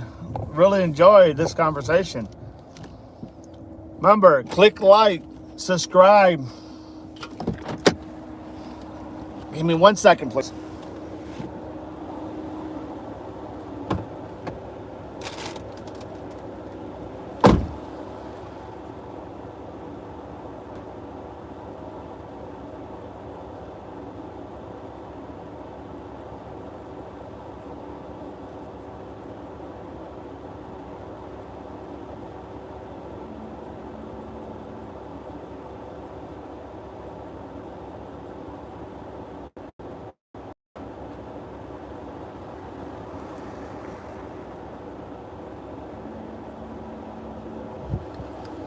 All right.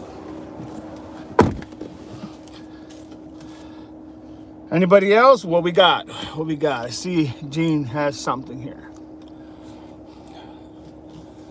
Wilmo says, obviously my opinion is that someone that worked in her house is responsible. I also think that there is a strong possibility that they are from Mexico. It is possible. Not gonna lie, Wilmo, I think you're exactly right. It's very possible. Here's the thing, you can't rule anything out because we don't have enough to rule out. You know what I mean? We don't have enough to rule out anything. If anything, we got to add on to it, right? Very, very possibility. Gene says, according to Ashley Banfield, she said her sources said they didn't have anything.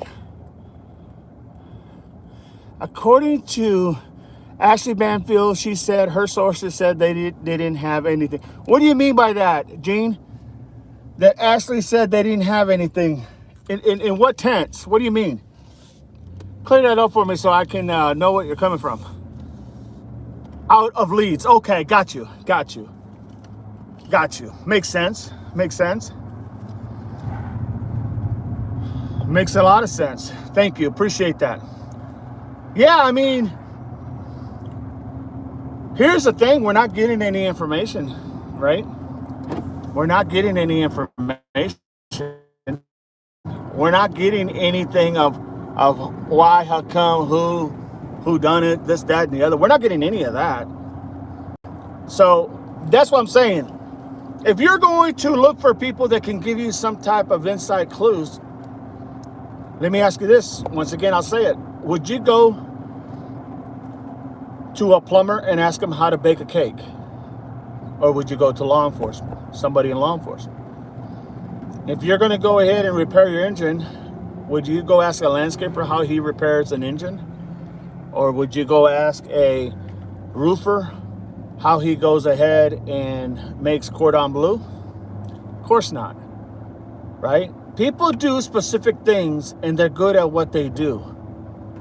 So why you would go to just any half-ass Willie and ask him, no disrespect to Willie, but if you're going to go to a half-ass Willie and ask half-ass Willie because you like his way he communicates, the way he talks, the way he looks, the way he does this and that, and you're going to ask, hey, what do you think about this? Or how do you see it? Well, how in the hell is he going to know? I mean, let's just be honest. Call it for what it is. It just bothers me that people will ask people who have no clue, none whatsoever, in anything of law enforcement, will ask them to be the problem solver or to think outside that box when they have no clue about what goes in the box. Just saying, everybody. Wilmo, everything is just an opinion based on news reports. If you were the sheriff, would you give news conferences? Hell yeah. Hell yeah, I'd give news conferences, Wilmo. You darn right I would. You know why? Because you don't want to lose the trust of the people. You don't want to lose the trust of the people that you're there for them. And you better be there for them. Because as quickly as you become literally their protection is as quickly as you will not be their protection no more. And that's a fact. Yes, I would give information. I would have hunted down. I would have bugged people to the, I mean, I would have found out what she was wearing. That's a beginner. When you're looking for a missing person, what do you need? You need what she was wearing. That's like 101. And I get it. They may have not known. I get it. Annie and Tomasco couldn't probably remember. I get it. But you know what? If I went into that house and I found what she, next to her bed was her shoes and maybe her clothes that she had took off for the night before so she can go to bed when she got home from Annie and Tomasco's, I would have took that clothes right to them, or I would have brought them in and said, hey, I would have took pictures of them and said, is this what your mom was wearing the night she was there? Oh, yeah, that is exactly what she was wearing. Okay. Because then that tells you right now, they took her in her pajamas. 9 out of 10, they took her in her pajamas. Does your mom wear pajamas? Absolutely. There you go. Why? Because it's the unexpected things that you see as you're driving. It's the unexpected things that you see in the middle of the night that you're walking. How many times have any one of you, literally, how many times have any one of you gone to the point where you have literally gone somewhere and you just happen to look to your right or to your left, and then you see something that's really odd, and you ask yourself, what was that about? And you see maybe suspicious looks from the driver or something. Like, I don't know, anything out of the norm. We've all done it. We've all seen stuff that we were like, really? That's out of place. You don't think that a woman in her pajamas hanging outside a window, or your woman in her pajamas in a car in the middle of early morning, someone happens to look at a traffic light, they look over and they see there's a person in the back seat with their pajamas on and it's an older lady. I mean, it's just little things like that that could make all the difference in the world. That's just a fact. That's just a fact. We've all seen stuff like that. Okay. Let's see.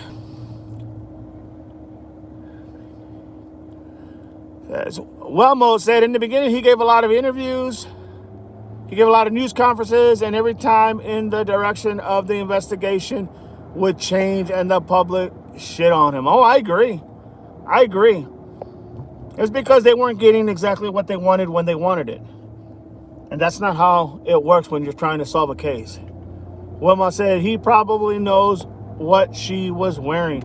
But that's the key. Everybody should know what she was wearing. If you knew, man, I would have put that aside and I would have literally went ahead and done it. Would have said what she was wearing. Yes. She said that she did. Yes, she did, Wilma. She said that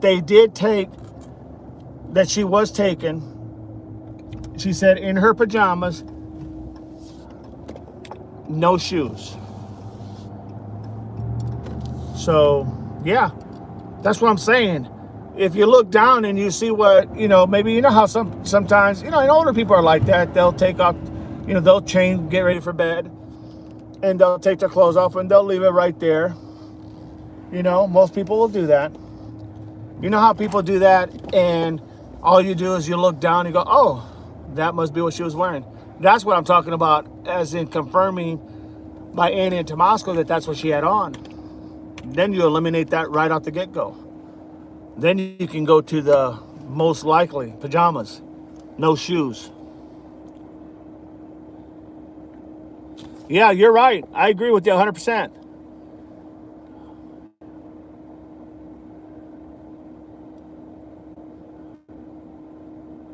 That is exactly right, Wilmo.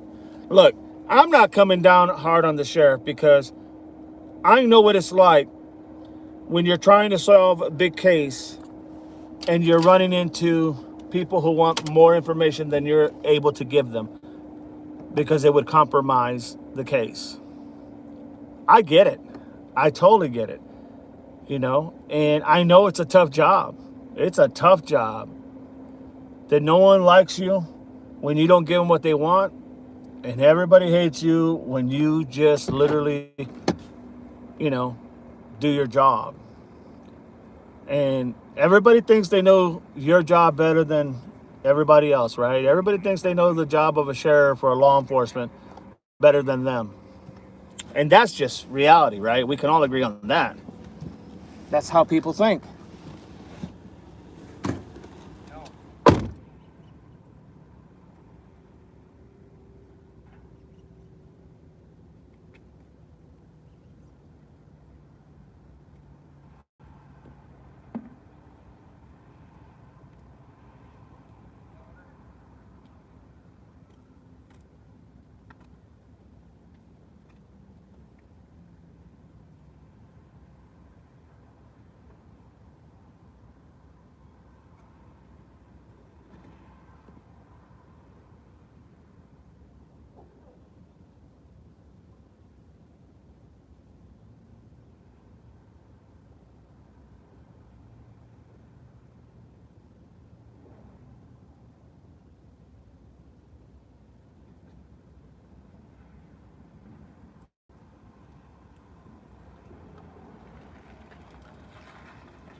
All right, I'm back. I am back. Okay. The Fairview.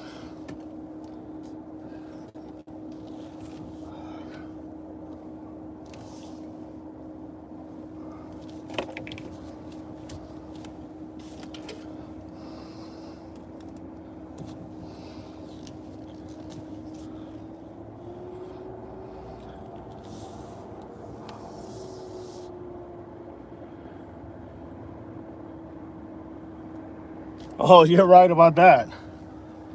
People demand everything even before law enforcement has it. That's what's so damn crazy. People think that they're entitled to information even before law enforcement has it. No doubt about it. You know, and there's nothing you try to explain to them. But my God, they watched it on Cagney and Lacey. They watched it on, any Criminal Minds or any crime story you think of. They watched it. FBI, they watched it. And so therefore it must be like that. You're exactly right, Wilmo. LE has to hold back some, and only the perp would know. I've been saying that from day one, Wilmo, and you're exactly right. You're exactly right. They have to hold back certain things. That's the only way they can tell if the person they're talking to is worth their salt and knows exactly, because no one else would have known but that person. You're exactly right. You get it. Absolutely. Yes, sir. Or yes, ma'am. I'm not sure. I'll just say yes, you're 100% spot on.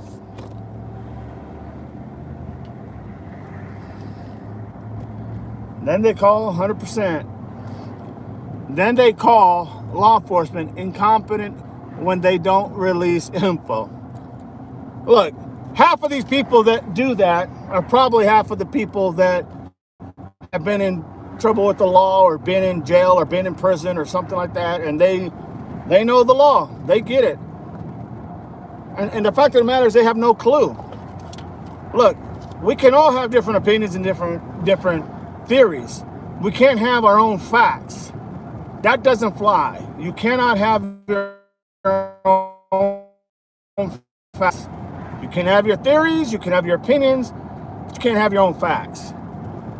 And if some people act like maybe, they know more, well, maybe it should have been law enforcement. Maybe they should have went to law enforcement. Maybe they should have had to go through the grind. Maybe they should have had to go to understand how to go to all these classes to investigate, be investigators, look for the clues. I agree with you. I totally agree with that. That's why I'm not saying Nanos did a bad job. I just think that Nanos could have given the people something so that they would have at least said he's following up on these leads. That's all I can say. Thank you, Ken. Appreciate you, my brother. Appreciate you. Thank you. And thank you for being here. And you're exactly right. Yeah. A lot of people live in a dream world. A lot of people live in a dream world. They think it's their way and the only way, and they know best and they know more. And then they kind of realize they ain't got a clue.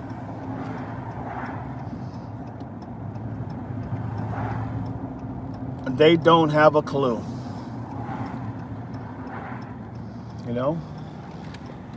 Here's the thing. When people make a mistake, say something that they make a mistake, no harm, no foul, right? No harm, no foul. When law enforcement makes a mistake, it could be the detrimental of a case, and there's a lot to lose. And that's what I think sometimes people forget. When law enforcement, they can't afford to make a mistake. They can't afford to give out a leak. They can't afford to give out something that just could compromise it, a case.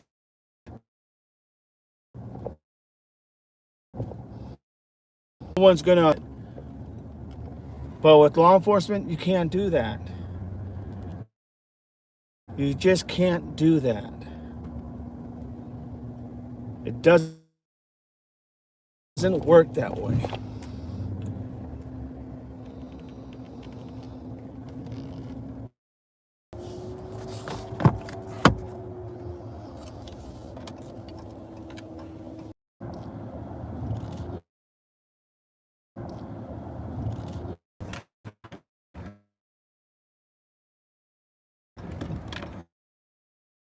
Sorry about that, everybody. Phone a little hot.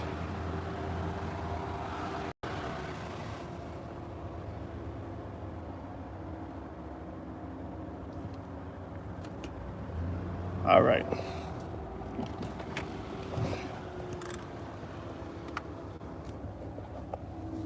All right. There we go.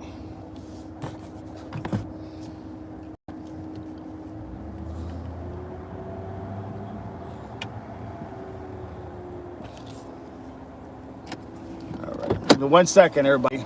I'm back. Just got phone's getting a little hot.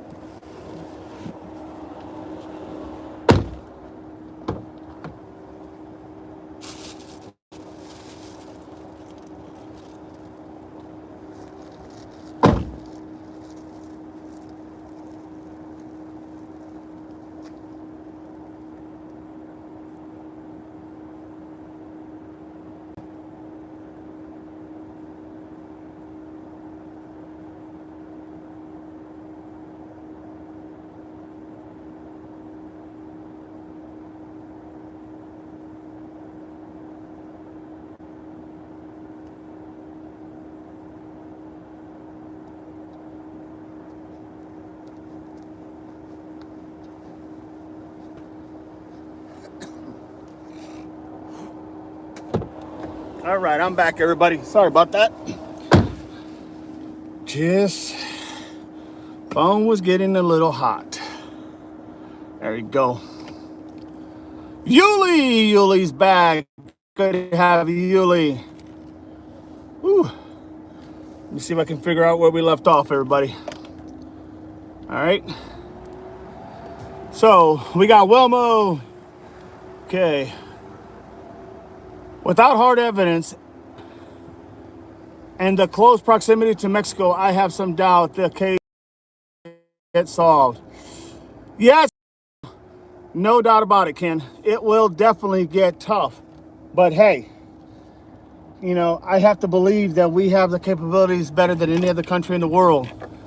We just got to put them to use.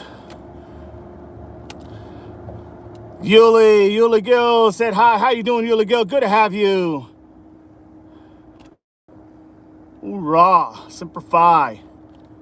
Welcome to the chat, everybody.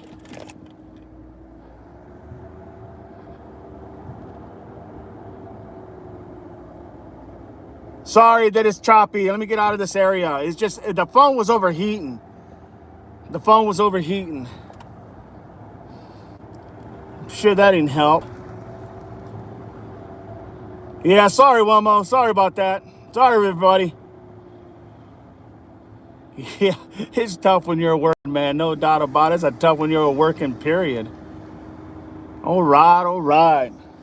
So that's where we're at. I mean, that's what we got. Don't forget, like and subscribe. Send this to your friends, man. Let's get more people involved. I would love to hear. I mean, I got friends of mine that are still in law enforcement, and I ask them questions about what do you think? You know, what's your take? And we'll talk and, you know, get an idea. But I'd like to be able to get people in here that just want to have that conversation. You know what I mean? Just have that conversation. Maybe it just brings back memories. I don't know.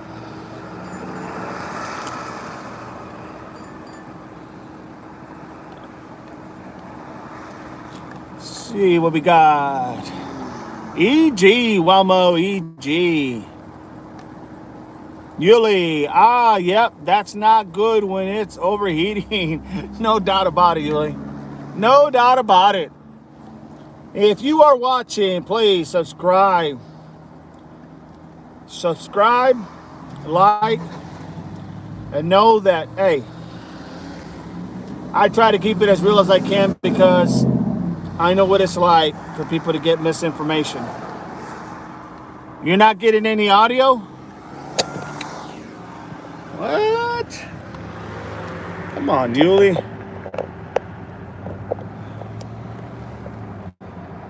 Yeah. How about now? You getting audio now? You getting audio? Anything yet? Any sounds, everybody? Wilmo, any sounds? All right. All right, we got sounds. Okay. So, yeah, I mean, that's the thing. You know, I try to keep it from a level of law enforcement because that's what I know. All right? I can't keep it on the level of anything else because that's on my wheelhouse.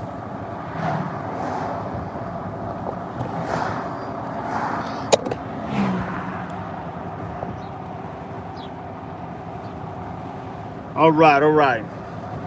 So that's really, in an essence, why it's important to me. Okay? It's important to me because of what's going on here. And let me tell you a quick little thing about myself. So I got into law enforcement when I got out of the Marine Corps. Made it a career. Loved it. Loved law enforcement.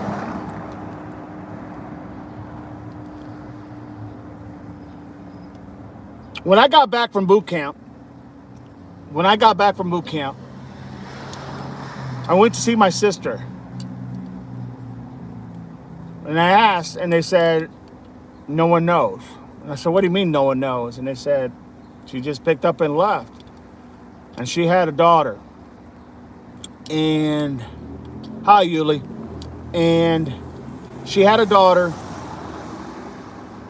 And the reason this was really kind of like, for me, hard was because before I went to the Marine Corps, okay, in 88, before I went to the Marine Corps, the Christmas before 88,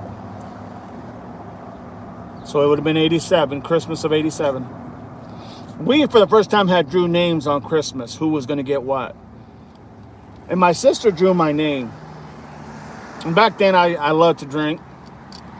So she got me a year's worth of Sports Illustrated. You guys remember Sports Illustrated when that was the magazine of the day. And she got me a case of Old Milwaukee. I always drank for quantity, not quality.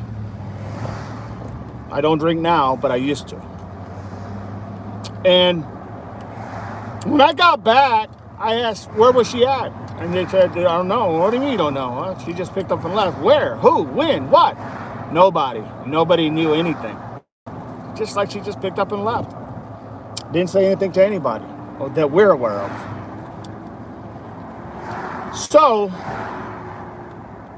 when I got into law enforcement, I made it a point that I was going to try to find my sister. I was going to track her down, find her where she was at and everything. And I did. I searched. I left no rocks unturned. Probably why I got into law enforcement. That and I kind of missed the Marine Corps. And then I finally decided, just didn't know where she was at. Until even today. Think about how long it's been. 88 to today. I have no clue where she's at. No one in the family has a clue where she's at. So that's why I take this stuff serious. That's why it means a lot to me personally. I can give a shits about 2 cents what anybody thought or thinks of myself, but that's why I do this. That's why this case meant something to me. We all have moms. We all have family. We all have people that we love. So we can all relate as to why and how come. If it's your loved one, you would be in shambles if you were close. So that's why I do what I do. I am from Ohio. And Northwest Ohio. And that's what I do, man. That's why I take this, I try to look at the facts. I try to look at everything. I analyze a lot. And it just kind of brings back memories. So with that, I'm not going to say any more about it. I just wanted you guys to understand where I'm coming from and why I say what I say. Okay? Just wanted you guys to understand that tidbit. One day we'll go over it more. But I left no stone unturned. From a police officer to a sergeant, all the way to a chief. I left no stone unturned. Like they just fell off the face of the earth. It is what it is. So, with that, give me a second. I'll be right back on that note.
So I'm back, everybody.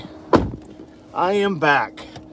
So yeah, that's just telling you guys a little bit about me.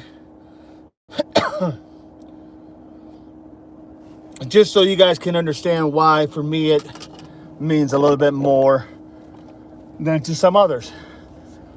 You know, I love being a cop. I loved, enjoyed it. I love being a chief. I always told myself, and I've always learned this, and I've always heard this. You want to make changes, you put yourself in a position to make a change.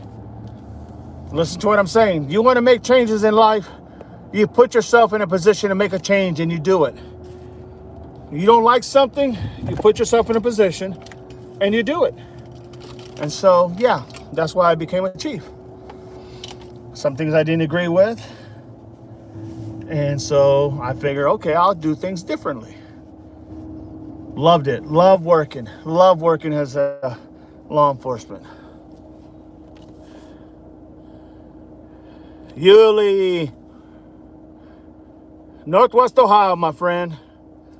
Can I ask an important question that I'm not sure I have it correct? Sure, ask away. Ask it. Can't hurt. Kenny says, understanding that Derek Kalila sent random notes to directly to the family. Savannah supposedly made a statement that she thinks the 2 ransom notes she read were real. So she thinks Derek involved in, what am I missing? I don't think it was Derek, because Derek Kalila was arrested. Now, they had gotten some requests. To my understanding, they'd gotten some requests for ransom demands. But Derek Kalila was the guy that was from California. I think it was Los Angeles, if I'm not mistaken. And he was the one that literally was one of those people that tried to capitalize off the situation. Now, FBI was able to track him down with his IP address, and they were able to just track him down, and he got arrested and he got charged for, I'm going to say, for trying to capitalize on somebody else's misfortune, if you will. But honestly, I think it was worded something similar to that. It was really weird. I've never heard the wording they used, but it was basically he was taking advantage of a situation.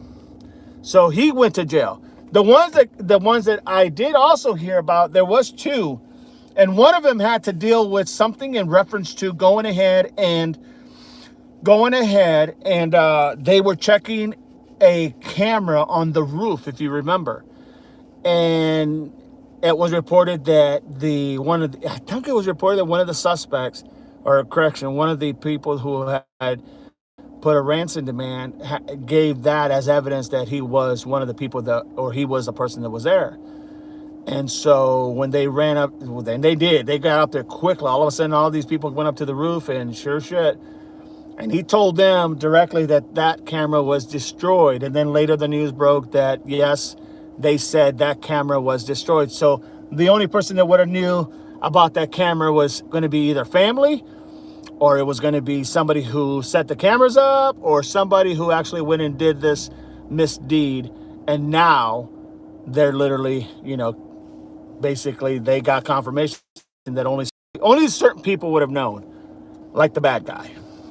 So that's what I got.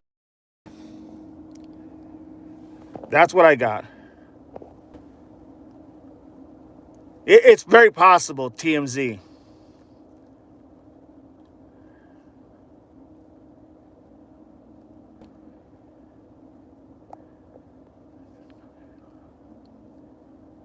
And it very well could have been. No doubt. Give me 1 second.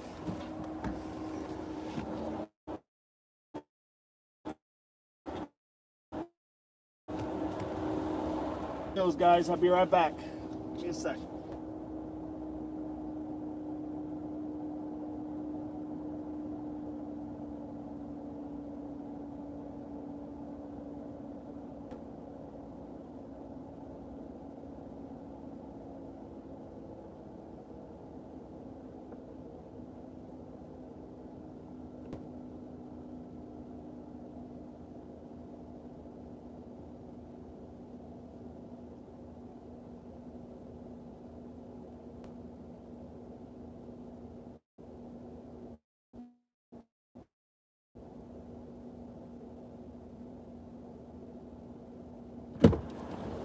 So yeah, to answer that question, yeah, I don't think it was Derek, because he was the one that was arrested for sending on other people's misfortune. That's what it is, because when I read it, it was basically that. They worded it differently, but basically it was.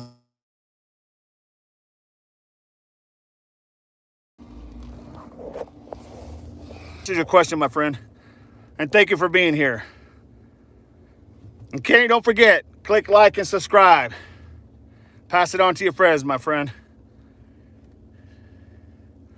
Yeah, she read some, and there was 2 that she said in her interview that literally she said 2 of them she believed were authentic. And that's probably because they told her they were authentic. The FBI or the Pima County or whoever the investigators were at the time. So my guess is that they were able to validate some things that no one else knew, and that's why. And I'm almost positive it was the cameras, because in one of the demands, it said, in one of their demands, it said that the cameras on the roof of the corner or whatever corner, that it was destroyed. It didn't say it was broken. Didn't say it was just hanging there. Didn't say he hit it. He just said it was destroyed. That's the words he used, if I'm not mistaken. It was destroyed. It's a very unusual word, but he was specific. So that's where that's at.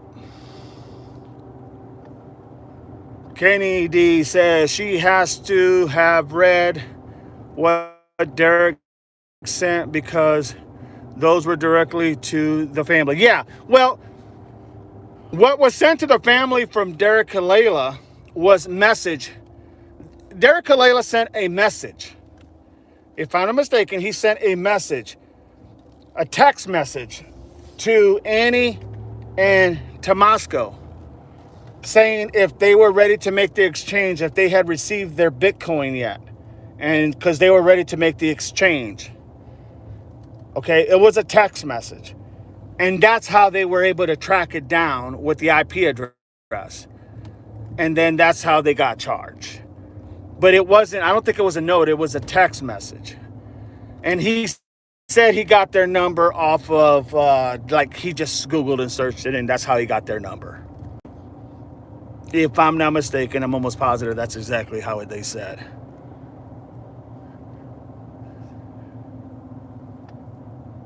Yeah. The notes to TMZ, now those literally were specific in nature. Those were specific in nature, no doubt.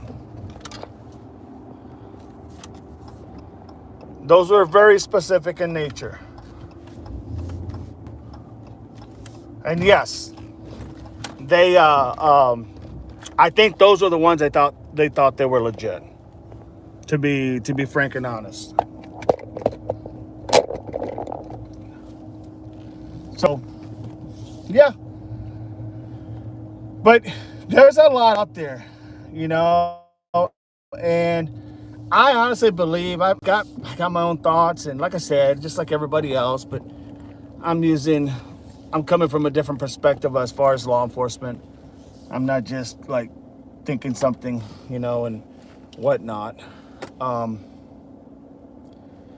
So I do believe that it's right in front of us. I do believe the information is right in front of us, no doubt.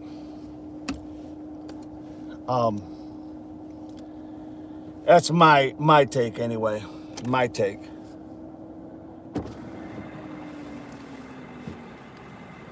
Kenny, so is Savannah not considering what Derek sent a ransom request? I doubt TMZ gave the notes to the family. That's a legal issue. Yes, they would have given. Hang on a second. They would have given to the FBI. Well, at the time, I thought it was Pima County, but it could have been. When this came in, it could have been the FBI, but I thought it was Pima County. However, no, they wouldn't have told the family. I don't think it came in as a note, Kenny, to be honest. I don't think it was a note. I think, if I remember right, it was a text message that was sent to Annie and Tommaso. I think that's where they said, that's where that Derek Kalela said when he was living in California, that's what they charged him with, if I'm not mistaken. I could be wrong, but I don't think so. I could Google it here in a second, or you could just Google it and ask Derek Kalela, you know, just put Derek Kalela arrested for, you know, text message in Nancy Guthrie's case, and it'll tell you. It'll say exactly. Well, Wilmo said they did send the FBI the text. Yeah, it was text messages on the phone. I think that's how they were able to track it down a lot quicker. It was a text message on the phone. But yeah, if you Google that, you'll see what I'm talking about. I don't know everything about the case, but I do know, I'm almost positive 100% that that's what this was about. So yeah, that's the interesting part is that, but if you go look at Derek Kalela, there's other sleuths out there, other people that are literally, man, they got a lot of stuff down. They're good people. They're good. They know how to get their information. They were saying that there's a lot of connections between Derek Kalela, Layla Day, Luke Daly, the people that came down to do the photo shoot, the gothic looking lady that her ass was hanging outside of her tight shorts, the guy that was shooting the photos, bald headed, tattoos everywhere. Well, both of them had tattoos everywhere. They were all dressed in black, and yeah, there's a lot of connection. And I think Sleuth, I don't know if it's Sleuth Monkey or I can't remember exactly. The Sleuth Monkey or Sleuth Sleuth Intentions, I believe, is the one that came out. He puts on a lot of stuff in for it. A lot of people have. And yeah, when you get a chance, look at that. Kenny says, you remind me of a police chief I knew growing up. You were not from Texas, are you? No, I'm not from Texas. Nope, not from Texas, my friend. Brittany's in the house. Hey, give me a second, everybody. Gotta grab something. Give me a second. Brittany, good to have you. Don't forget to click like and subscribe to the channel.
If you could meet me there, that'd be great.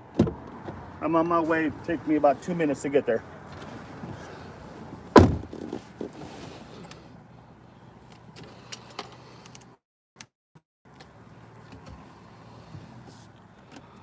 Yes. Good to have you, Brittany.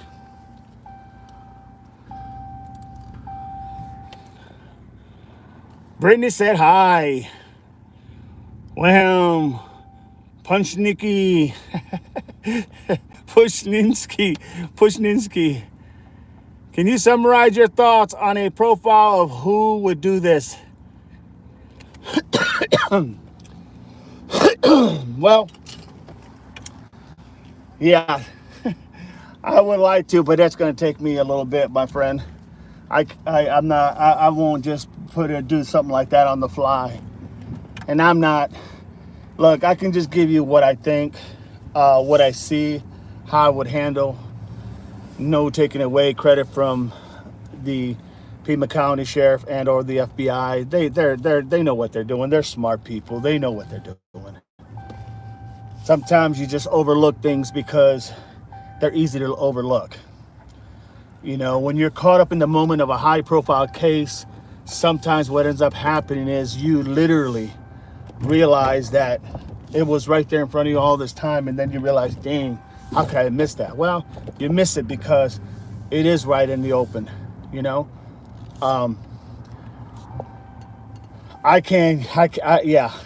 Maybe I'll work on it this weekend, but if you go ahead and subscribe and like and whatnot and become a regular, yeah, maybe I'll be able to work something into that. But those things, yeah, those are special people. Not anybody can do profiles on people. It takes, I mean, people go to school for that specific thing. So I don't ever want to give an impression that, I am a profiler. No, that's out of my wheelhouse. I've been a chief, not in Texas, but I've been a chief. I worked as a sergeant, patrol officer, and shift leader in the whole 9 yards. Remember, you want to make a change, you put yourself in a position to make a change. That's how I was always taught. Can you summarize your thoughts and profile? Kenny, I refuse to judge the sheriff. They aren't trained to deal with a case like this. This is extremely rare in the U.S. And Kenny, you're exactly right. You're exactly right. The only thing I would say to that is that I wish he would have got other entities involved quicker on this. I mean, I'm talking Johnny on the spot. I wish he would have got more people into it, a part of it, because of that reason. But you're right. I'm not gonna blame the sheriff. I'm just gonna say things could have been done just a little bit different, in my opinion. That's all. Well, Mo, Kenny, take it from this guy knows what he's talking about. He must be right. He agrees with me. You're funny, Welmo. But no, man, I mean, honestly, there is a lot there. And yes, profilers they're very unique people, man. And I would be doing the name profiler injustice if I try to go ahead and do that. So, yeah. But I will tell you this. I do know a lot of stuff that I've been saying. I'm starting to hear people say. A lot of stuff that I've been saying from day one, I'm starting to hear people say or ask questions, or I'll hear other podcasters and crime junkies, and they'll be talking to their base, if you will, and their base will start asking those questions. What about this and what about that? So look, I'm spot on. I'm not, and it's no kudos. I know what I've done. I'm spot on. That's how I see it. Spot on. But I'm hearing a lot more of what I've been saying all along, and which doesn't surprise me. I'm pretty confident in my abilities. But yeah, just makes you wonder sometimes, right? Yeah. Well, Mo, you said it right, my friend. You have to understand, everybody always thinks it's a sheriff. Oh, he does this. The fact of the matter is, the sheriff should have a spokesperson do all his interviews. Not his interviews, but all his do the updates of what's going on in the case. He should have a spokesperson do that, because he's not the greatest communicator. And every sheriff that I've ever known, every law enforcement officer that I've ever known, always had literally a person who is in charge of PR, public relations, and they're the ones that do that spokesperson for the case of whatever's going on. So that's what I would say personally. Give me a second.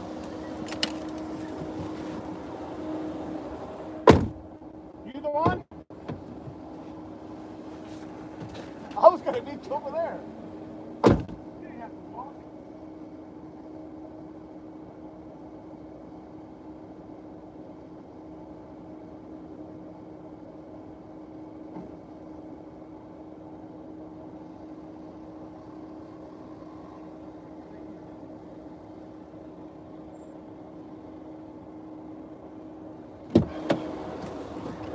All right, I'm back, everybody.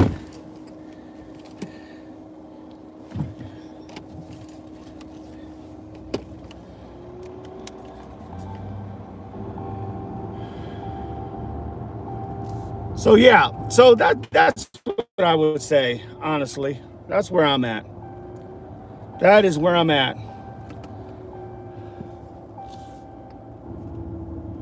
Kenny says, what do you think happened? What do you think happened? Kenny and what do you think happened? It's all on you, Wormo.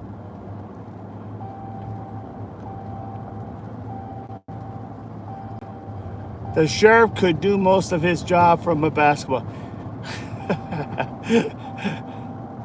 Well, Kenny, I think that Kenny, I think it was 2-day worker from Mexico. What do you work in her home at one time? Telling you, Kenny, I can tell you this in my opinion. It's just my opinion. This was a kidnapping that went wrong. Everybody always talked about burglary. I never once even thought it was a burglary, to be honest. Still don't. And it's not. This was something where they did it for money. It was planned. Something who knew the family or someone who was monitoring her for however long it took to have that plan in fruition. And yeah, I think that it was literally all about like everyone who was involved. And consequently, that's why we're getting so many weird things and so many things that are not normal, because this part now wasn't thought. I think that's what we're seeing. Agree, not a robbery. They took her, not any items. Exactly. They were going to make their cash money from the ransom. They knew who she was. They knew who Savannah was. Anymore, man, you can just Google anybody's name and see what their net worth is. And I mean, I'm sure if you Googled Savannah's, it would say like $30 to $40 million. So they knew they had the money. Easy pickings. Take the lady, take her away, get the ransom money, drop her off, done. It's that simple. But it's also, when you get caught, yeah, your ass is going for a while. And not just that, but because she ended up being unalive during that commission of another crime, a felony.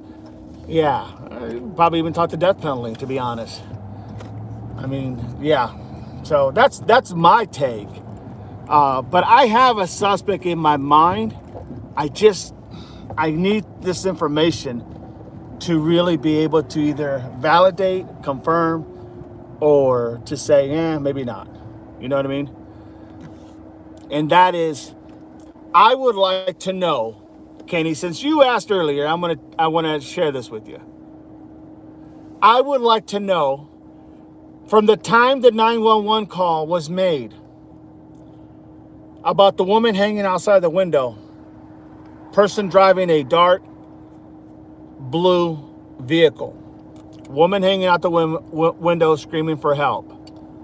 I would like to know, from the time the 911 call was made, literally, to the time that vehicle was stopped, to find out that vehicle was stopped, according to, if I'm not mistaken, the sheriff. So I want to know, how long did it take from the 911 call to that vehicle being stopped? And who was in that vehicle? Was it two guys? Was it two guys and a lady? Who were the people in that vehicle? Because they said it was, when they finally made that stop, they said it was a verbal domestic, basically. No harm, no foul, no one hit anybody, everything's fine. But it's not always what you see, it's sometimes what you don't see. I would like to know that time frame. I would like to know when Luke Daly totaled his blue Charger, Dodge Blue Charger. I would like to know that when he did it. There's no report of him ever totaling his car. But apparently the neighbor came out and said he totaled his car. I would like to know, what day did he total that car? They said it was before February the 13th, when they served him a search warrant to him and his mom for their property and for the new vehicle, the Range Rover, that he ended up buying. The neighbor said that it was the insurance company that went ahead and came and got that vehicle, towed it. They needed to declare it whether it was a total loss. I don't know who the insurance company is. I don't know what year the vehicle was. Hell, it'd be nice to know who the insurance company was. It would be nice to figure out a time frame. It would be nice to know when he totaled that vehicle.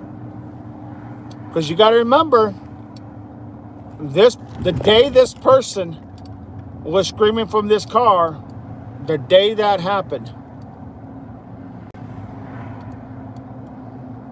between January 31st and February the 1st, is the same time they saw this blue vehicle driving by. Sorry. Is the day they saw this blue vehicle driving by. Literally. With the woman screaming out for help.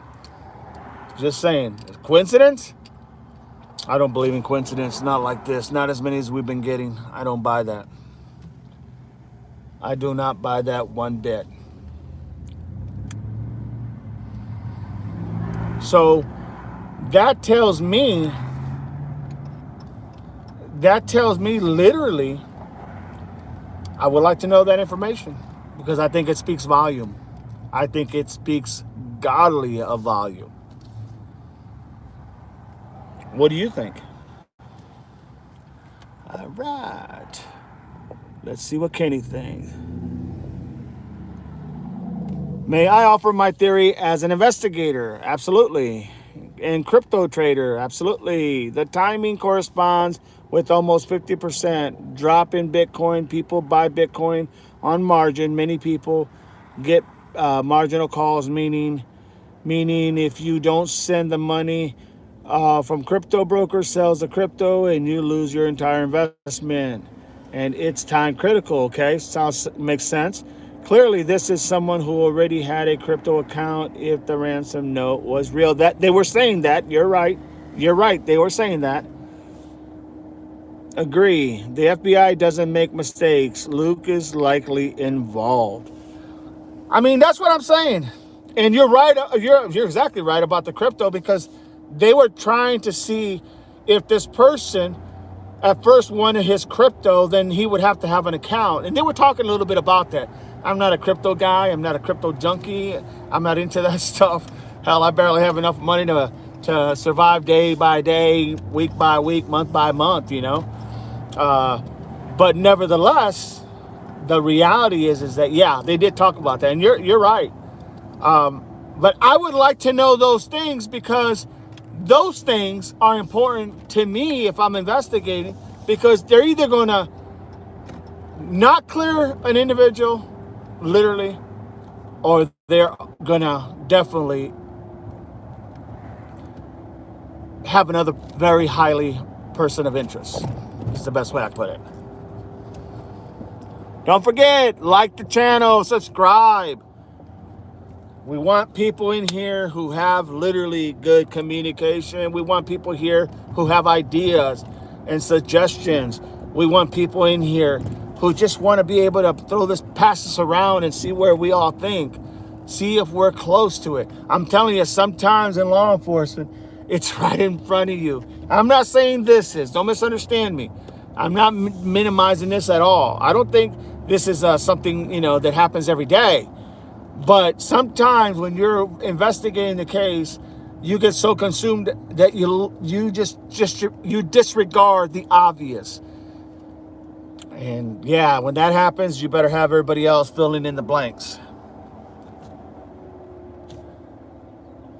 So that's why I want to know, and let me add something to this. When Luke went ahead and got stopped when they served him his warrant, his search warrant.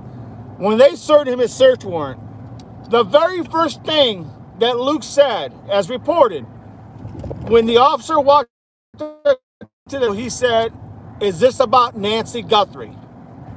Now think about that. He said, "Is this about Nancy Guthrie?" Who in the hell would say that? If I got stopped, I would say, "Officer, did I do something wrong? Was I speeding or, right? It's common sense." He said, "Is this about Nancy Guthrie?" My God, who does that shit? And then During the search, he says, yeah, you can go ahead and search. Not that they were going to stop me because they had a search warrant. But then he says, if you want, you can search my phone. I didn't have it with me Saturday evening. It was at my house all day. Now, we live in a communication world of cell phones, do we not? So, this is a Friday night, early morning, Sunday morning. Who doesn't have their cell phone with them at nighttime? Think about that. He volunteered all that. And the officer looked at him like, okay, well, like, what the hell? So my point is that why was he trying to get ahead of the skis constantly? Why was he trying to cut off, methods of probing at the very beginning? Almost defensive at what was being said. Not defensive as a person, defensive as in trying to head off the question. Look, if you're in law enforcement, you're going to know how this shit works. That is not normal. That, oh my gosh. Yeah. I believe that he is definitely a person of interest, along with many others. Not saying he did it, because I don't have the proof. But if I had that information, it'd be a hell of a lot easier to excuse it or not excuse it. Just that simple. Then he goes to an interview, okay, with a crime reporter from Tucson who is well known, and her name is Brianna Whitney. He goes to this interview, has it because he's tired of getting harassed, and he wants to tell the people and set them straight that he did not have nothing to do with Nancy Guthrie. He shows up, his beard is shaved, his mustache is shaved. I think his hair is kind of like nicely cut, okay? He's got shirts all the way long sleeve covering up all his tattoos. He has a shirt button to the top because he has tattoos up top too.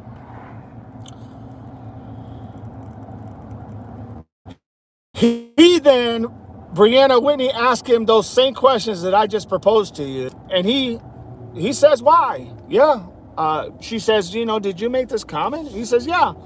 He said, I told the cops, they could search my cell phone. I didn't have it with me. It was in my house all day. So this is not something that I confirmed. This is something he confirmed. So now, this interview, you can find it on YouTube. So here's a guy who literally, and he's shaking. He's not shaking, but he's like tapping his hands like fidgety. He's very fidgety. And because he's very fidgety, it's just sending a wrong message. If somebody is fidgety, does that mean that they did the crime? No. Could just be nervous. Could be nervous. Hey, I get it. Could be nervous. But I work in the real world of law enforcement. If you didn't do anything, you have nothing to worry about. That's just how I see it. So let me see what you guys are talking about here.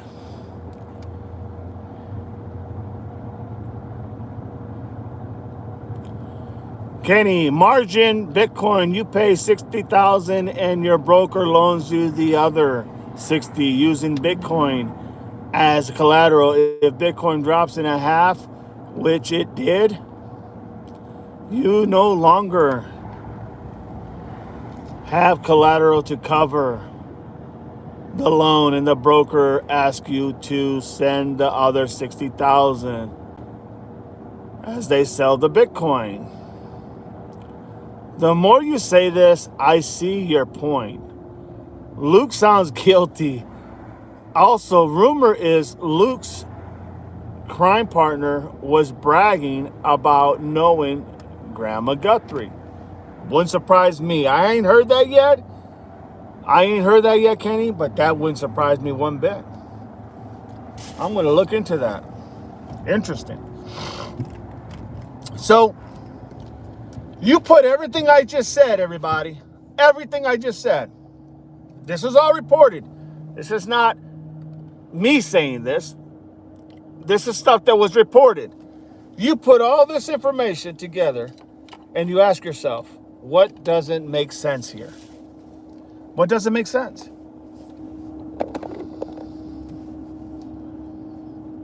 You know what I'm saying? It makes all the sense in the world. All the sense in the world.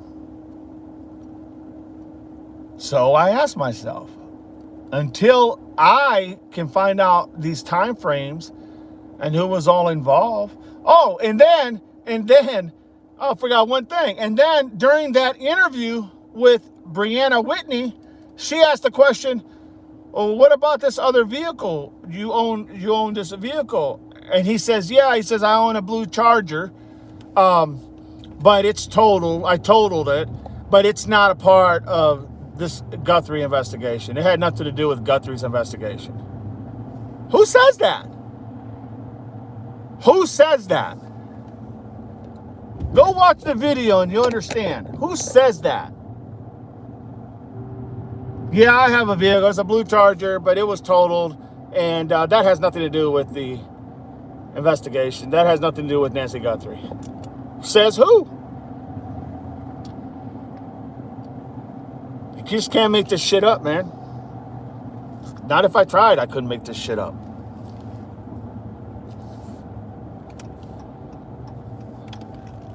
Luke's former girlfriend says, Kenny, Luke's former girlfriend, her neighbor says she bragged about knowing her. That must be, I think, that ain't that Layla Day? Layla Day? The one that was caught with him selling drugs from the Walmart parking lot or something to that effect, or a charge for it or something? Yeah. Wouldn't surprise me any. I'm telling you. And they lived 3 houses down, if I'm not mistaken, by Nancy Guthrie. 3 houses down from Nancy Guthrie. Who would have freaking known more about that area other than family? 3 houses down from Nancy Guthrie. Think about that. So until I get those answers, I couldn't clear anybody. And you know, the only thing I would say about Nanos is the idea of him clearing the family. There ain't no way in hell that I would have cleared the family. No way in hell. I wouldn't have cleared nobody until I found either a body or some evidence. I would have not cleared anybody. Not to say that any of the family had anything to do with it. Don't misunderstand me, everybody. Not to say that the family has something to do with it. I'm just saying I wouldn't have cleared anybody. And the reason I wouldn't have cleared, for example, Tomasco, the son-in-law, because he was the last one to see Annie, or he was the last one to see Nancy alive. So I would have never, ever, literally cleared Annie and Tomasco. Not that I think they did anything. I'm just saying I wouldn't have cleared them because there was too much going on. You understand what I'm saying? There was too much there. I would have never cleared them. Now, here's my thing with Tomasco. Supposedly, he brought his mother-in-law home at 9:30 p.m. or somewhere in that effect. Apparently, he brought his mother home after they had dinner and played games. Okay, he went over. She was taken by Uber to their house at 6:30 p.m. Arizona time, and they had dinner and they played games. And I'm almost positive that her birthday was the following day on the 1st. So this could have been a like get together, you know, type of deal. It was pretty damn close. But I'm most positive she turned 84 February 1st. Don't hold me to that. But here's the kicker. When Tomasco takes her back home, they show that the garage door opens. 2 minutes later, it closes. They never show Tomasco's vehicle pulling up to the driveway of Nancy Guthrie. They don't even show that vehicle leaving. Now, we know when you go around a cul-de-sac, when you go around the drive, you have to hit your brakes to stop, right? Because you're going to enter the road. Don't even see brake lights. So you don't see headlights coming in. You don't see the car parked so that so Nancy can get in. And then you don't see the car leaving. But you can see a bunch of other cars that have driven by through the cams and footages of homeowners. You can see a lot of, literally, cars drive by, but you can't see a car that's pulling up in the middle of the night that is pitch dark. Why? Why is that? How does that happen? How does it happen? Now, I'm not saying Tomasco had anything to do with it. It was said that Nancy never took her medicine at night. So, if Nancy never took her medicine at night, why? Well, she knew she was coming back. Or did she? You follow what I'm saying? There's no car, there's no picture, there's no still, there's no video of this car. But there's a lot of other videos that have driven by on that street that they captured. Hell, they captured the perp that was in the front door. But they couldn't capture a car with the headlights pulling in or a car leaving? Did they even ask Tomasco, what route did you take when you went home? What route did you take? Did they ask that question? I don't know. I'm sure they did. My point is, how can you rule the family out when you can't even confirm this? You can get out of Nancy's camera, you can get of the perp at her front door. You can get pictures of cars driving by along with other cams from other homes that are on that road, but you can't get anything from Tomasco's car coming or going or driving out of there. Why? How does that work? Just saying. Just calling it for what it is. Give me a second, be right back.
All right.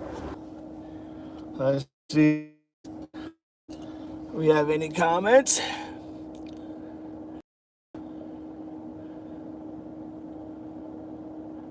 Noel Day, Kayla Noel Day alleged bragging about knowing Nancy Guthrie to neighbors. Yep.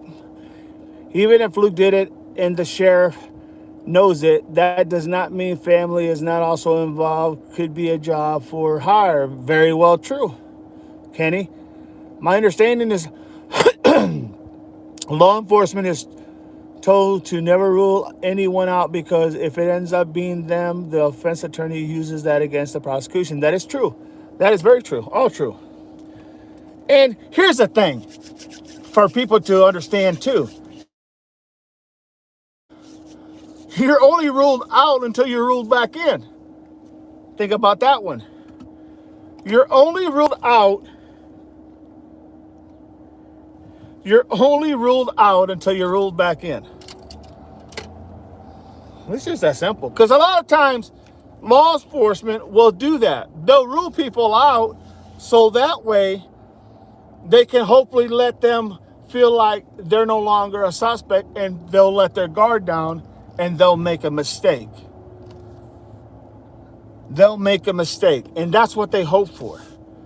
So a lot of times that's done intentionally. I'm not saying this time it was done intentionally. I'm saying a lot of times that's done intentionally.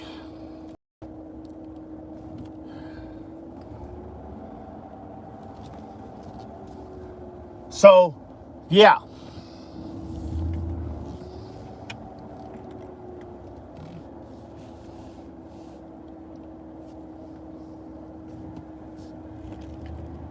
You know what I mean? A lot of times that's done intentionally so the perp can go ahead and let his guard down.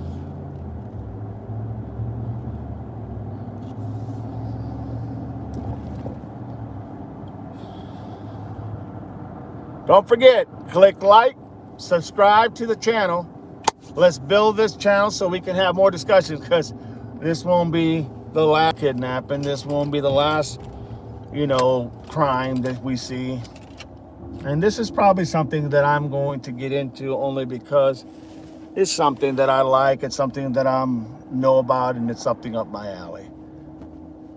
So, join this live. Join this channel. Doesn't cost you anything. Don't ask for anything. I don't ask for anything, just a conversation. Leave it at that.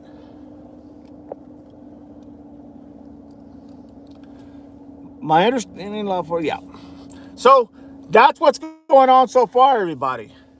That's what's happening. That's what's taking place.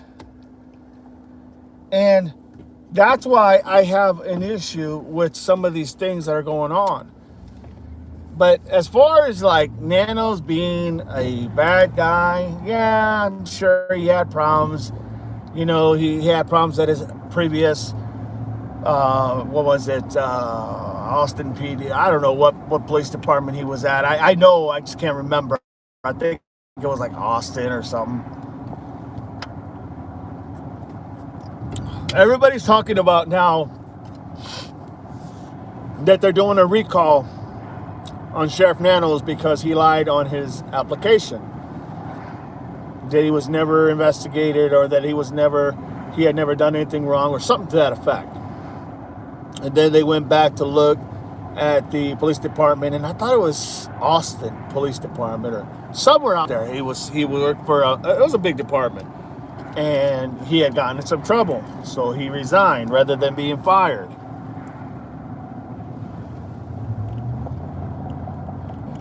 Did you see the video where they connected Luke to Derek via a satanic? Yeah, I did.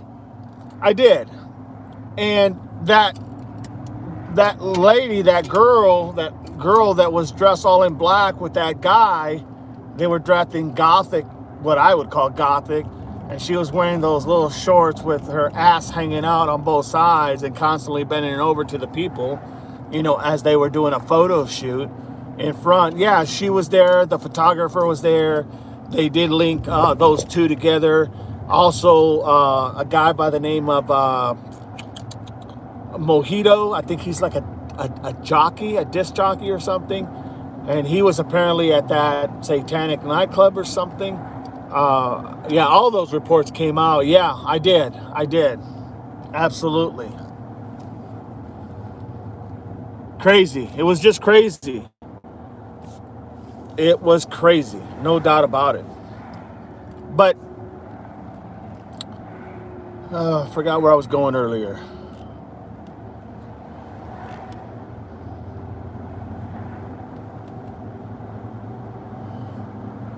So that's really, information is crucial, man. It's crucial. It is very crucial. And the people, I mean, it's sad. And I watched the Savannah Guthrie videos of her interview with Hoda, and it was sad.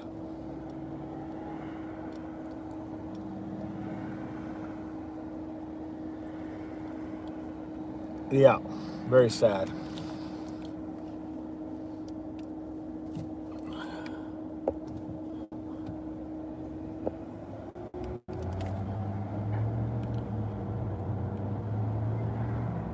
Yeah, I saw that, Kenny. Yeah, I saw that. Yeah, that was his nickname. Yeah, I mean, you can't rule it out. By no means, you can't rule it out. And a lot of these people were intertwined in a lot of more ways than one. They were intertwined. They were connected in some weird way or affiliation or something. They were all connected one way or another, you know? So yeah, I get it. But yeah, it's just crazy. It's crazy. And, we know that Nancy was um, a very deep Christian in her faith and what she believed, and she was very, very strong. When I say strong, I mean, we don't ever know what really strong means. It means something different to everybody.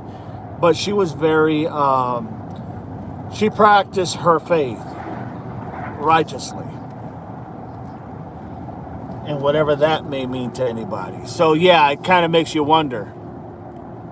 My first thought when I saw that stuff, backpack, was it was either a torture kit or a disassemble kit.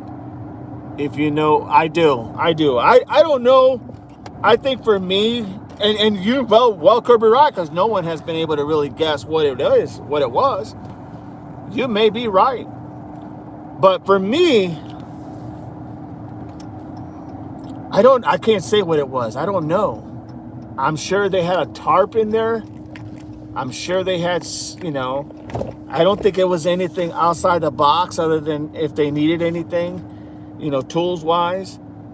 But yeah, I don't know. I can't really say. I know he had one backpack. I know there was another person of interest that had two backpacks during that same little time, if you will. So yeah, I don't know. I really don't know. It's interesting. All right, give me a second, everybody. Give me a second.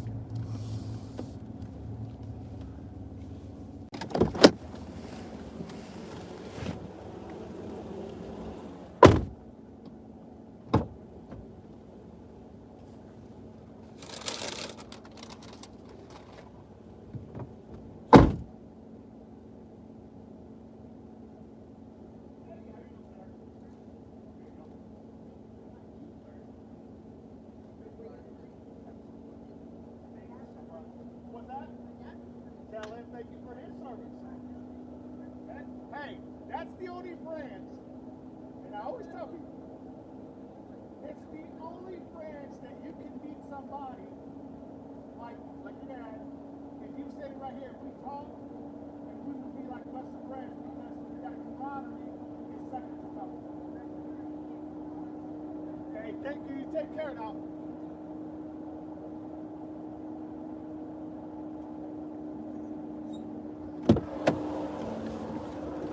All right, everybody, I'm back. So yeah, there's a lot of stuff here. That's what makes it so complicated, is everything that's happening. That's what makes things so complicated right now. But, nothing's easy in these type of things. Nothing is easy. If it was easy, everybody would be doing it. You know what I mean? Let's see here. Remember the old mafia movies where they laid down plastic in a bathroom with the saw? That's what came to my mind. Kenny says, why would you bring a tarp? Well,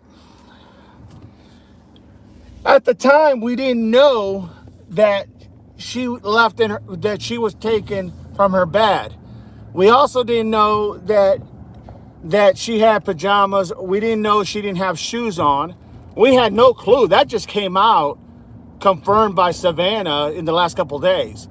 So up until that point, the theory was, you put her in her tarp, haul her ass out, and it's a lot easier to carry that in a tarp over the shoulder, either or. But you're going to have to, if they went out the back door, which they found the back door open, not to say that it actually wasn't a decoy, but when you say you put somebody in a tarp, now you're just dragging them. You're not worried about all these little loose, these little bushes or anything in your way. You're just hauling ass, pulling it, right? Or you have some type of electrical type of bike or SUV, these little type of gadgets that you just drag the person, and you're not making any the person's not feeling it. It's just a smoother haul. But now that we know, you don't know what the intentions were. Maybe they were going to bury her somewhere. Maybe they were going to take her somewhere. Maybe they were covering up to hide the body in the car or something. It's just a thought, because not a lot of stuff fit in that little backpack. There was not a lot of stuff. That backpack was too small to have a lot of things in it. So that's why I say a tarp, but I don't know. That's just a thought. But that was really more at the beginning, because we didn't have a lot of these clues that, that there was possibly a sheet that was taken from her bedroom. We don't have those clues. We didn't have those information that there was possibly, no shoes and this and that. So I'll be honest, at the end of the day, I think they put her over the shoulder and hauled ass. They put her over the shoulder and hauled ass. That's why they didn't need her shoes. That's why they didn't want her to have her shoes. They just grabbed her, snatched her, and took her. There may have been a little struggle. And there may have been she may have been hit with something, fist, object, to get her to stop resisting or stop, putting up a fight. But at the end of the day, yeah, I think they put her over the shoulder, and that was off they went. Timeline could have been off somewhat. You got to remember the timeline of when the calls came in, when the sheriff when they actually reported that she was missing, when she got back supposedly. And then, she was supposed to have gotten back at 9:30. Did this really happen that late? At 1:30, 2 o'clock in the morning on February 1st. All those things you got to put into a time frame. So the reality is that time could be off a little bit, right? Time could have been off a little bit. That's what I would think anyway. But I don't think it's detrimental to anything of how it happened or why it happened. That doesn't change. That does not change. How it happened or why it happened doesn't change what happened. The methodology of why doesn't change. What he had on his backpack doesn't change the effect of the outcome. They took her. Sometimes you got to stick to the basics. Because when you get caught up in everything else, those are like the cherries on the top and the whipped cream and, making your sundae a little better. You don't need all that stuff. You have a sundae because you got ice cream. That's the main thing. And it's just a figure of speech anyway. Why would you bring a... Well, like I said, that was my thinking. Remember the old mafias? Yes, I do. Used to love all those mafia shows. All the movies. No doubt. Corleone. That's what came to my mind. Yeah, no, well, that came into mind. The movie, remember the show Dexter? That came into mind when he puts all that plot. Yeah, no doubt.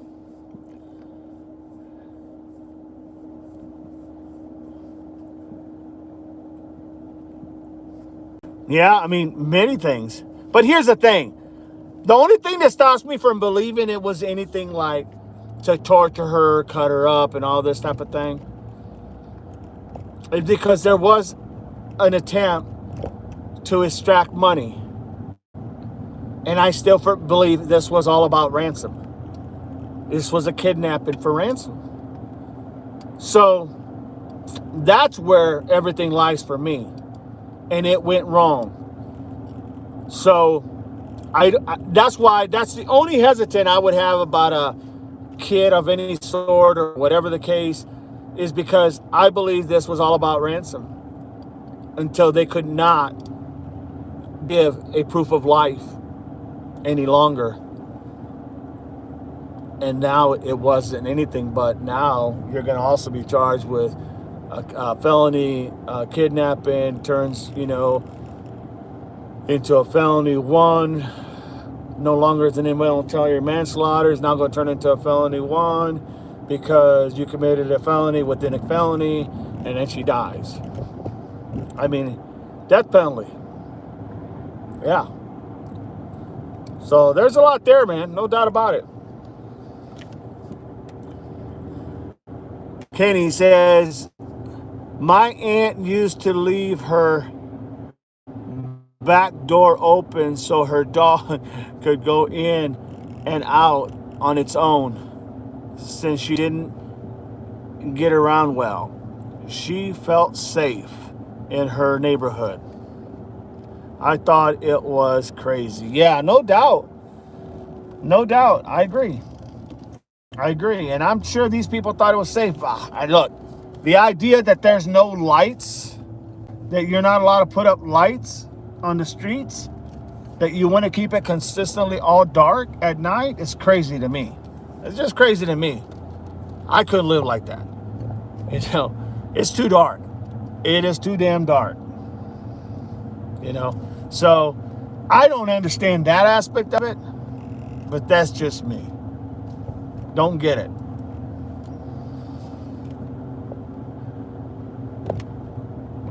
Maybe they didn't think she needed to be alive to collect the ransom. She has to be alive. She had to have been alive to get your ransom. The one thing about ransoms in law enforcement, when you work stuff and you read stuff and you go to school for these things, there's always has to be a proof of life.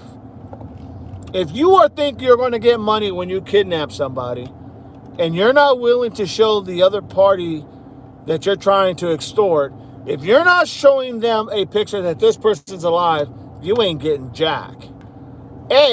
Because they probably know either you don't have her or you have her and she's not alive anymore. Simple as that. And if she's not alive anymore, well, you ain't getting nothing. We're going to hunt you down until we find you and prosecute you.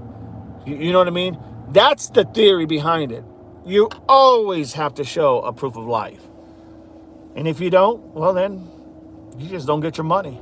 That's why, to me, it went wrong and there was no way they could show a proof of life.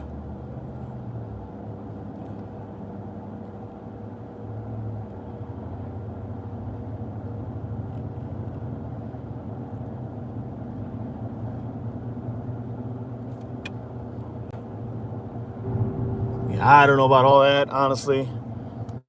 I don't know about all that stuff. All I know is that from all I'm drawing from is, cases that I have worked felony cases, stuff that I have worked and been a part of as far as, murder attempts or slayings or whatever. Yeah.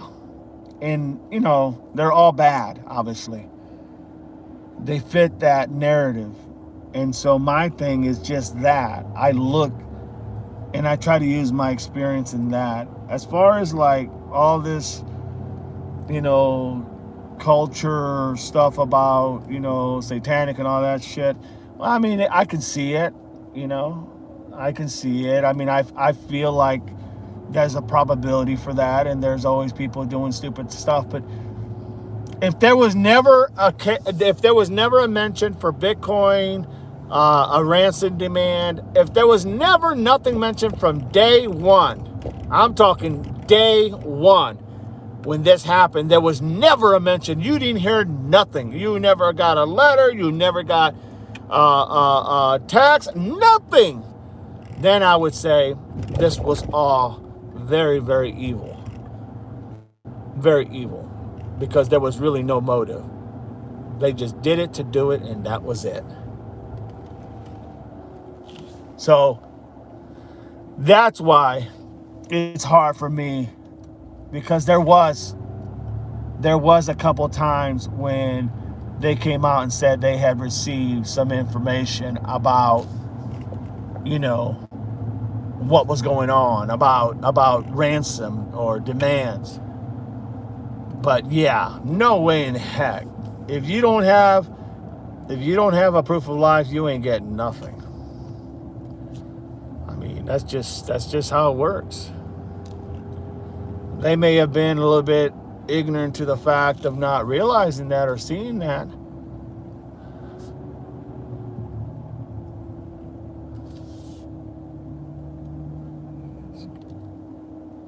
But that is the gist of it all, in my opinion. Well, I'm like I said, I've worked many years in law enforcement, and I'm just trying to piece together, and I'm not trying to sell a narrative, not trying to sell anything. I'm just trying to figure out, how does this happen? How does a woman, an 84-year-old woman like Nancy gets abducted, and we can't figure out, or the FBI or police can't figure out, or have any leads really. Now, do I think they're working behind the scenes? No doubt in my mind. Do I think they have a person of interest? Absolutely, I do. I really do. I think they have people. They have who they think done this already. The key is trying to figure out where the damn body's at, because without a body, man, it's almost, I mean, it's not impossible, but it's pretty damn close to nearly impossible to get a conviction, okay, because you got to have a body. However, there have been a few cases where they didn't need the body because they had witnesses, they had statements, they had confessions, they had a lot of things into how they were able to go ahead and just, to be overwhelming that they didn't need a body. But that is very rare, very, very rare. It can be done, but it's just, and I think that's what they're working with right now. They don't have the body, they know it, and yet they're still trying to make all this fit. They're trying to make it all fit. And kudos to them. I do think they have the person who done this in their mind. You look at it, once again, when I say bring up people's names, it's not like I'm bringing it up to say they did it. Don't misunderstand me, everybody. I'm not saying it like that. But like when they took Annie and Tomasco's vehicle, they kept it for how long? Jesus, they just got it back here recently.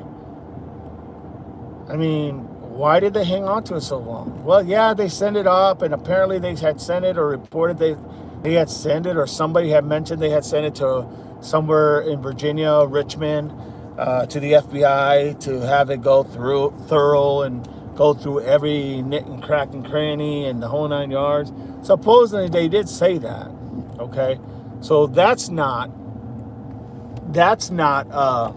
How can I say? That's not. Well, that goes without saying. Okay, that goes without saying. But in the same token, you know, it's just why did it take so long to get that vehicle back?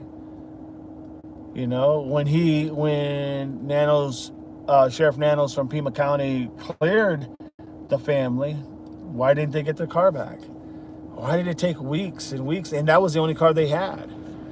So once again, I'm not saying they had anything to do with it. I'm not saying the family had anything to do with it. I'm saying, how do you explain that? Was something found? Did something bring up a red flag?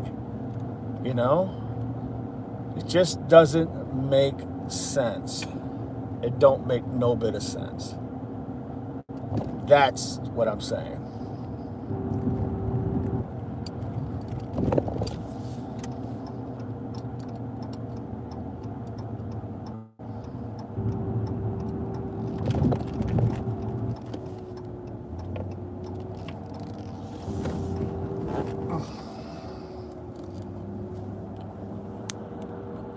Don't forget, everybody, if you are watching and you are in here, click like, subscribe to the YouTube channel. It doesn't cost you anything.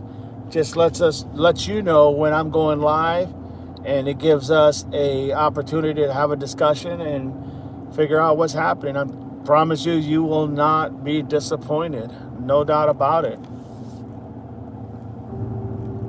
You will not be disappointed.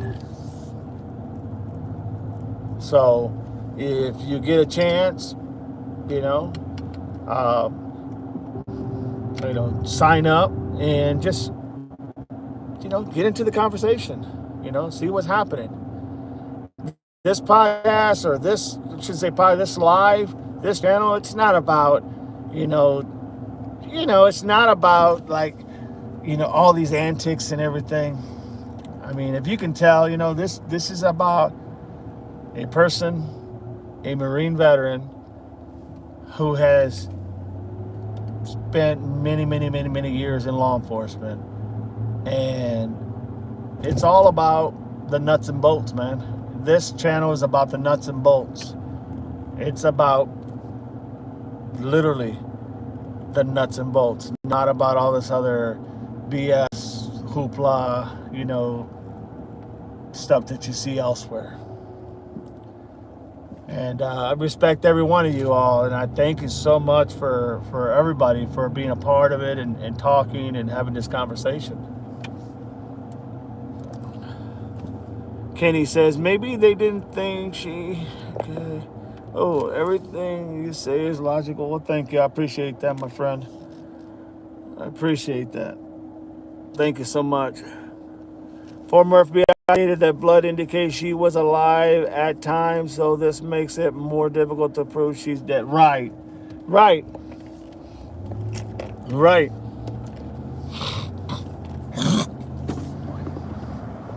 Sorry. You're right. And that is true. That's true. I mean, look, I think the FBI, regardless of who's in power in our country, I think the FBI knows their stuff, man. They have the best of the best to be able to decipher the worst of the worst. Think about that. They have the best of the best to be able to decipher the worst of the worst. And hey, kudos to them. And you have so many different things that have happened through the course of this investigation that, it just makes people wonder. I don't dislike anybody as far as crime junkies or anything like that. I don't dislike that. It's nothing about that. It's just about, I'm not a big fan of people who give the persona of one thing and then are totally leave out their true persona. You know, that's just me. That's my opinion. That's just the way I don't like that. So,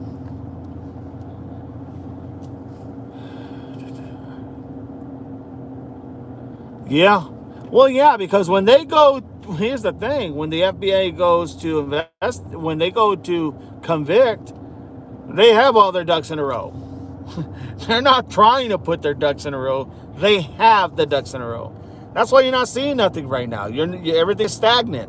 Everything is kind of still. You're not seeing anything because they don't have all their ducks in a row. As soon as they get all their ducks in a row, guess what? Then you'll know.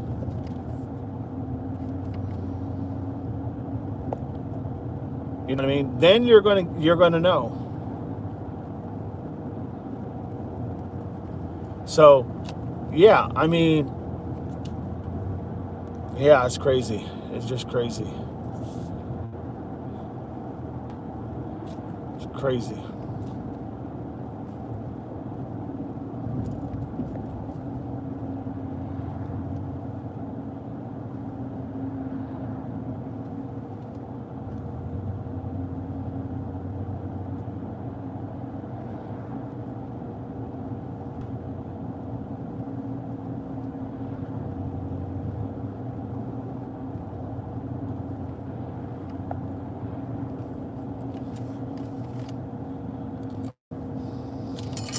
All right, everybody. I haven't ate at all. I'm gonna grab me an ice cream cone. Give me a minute.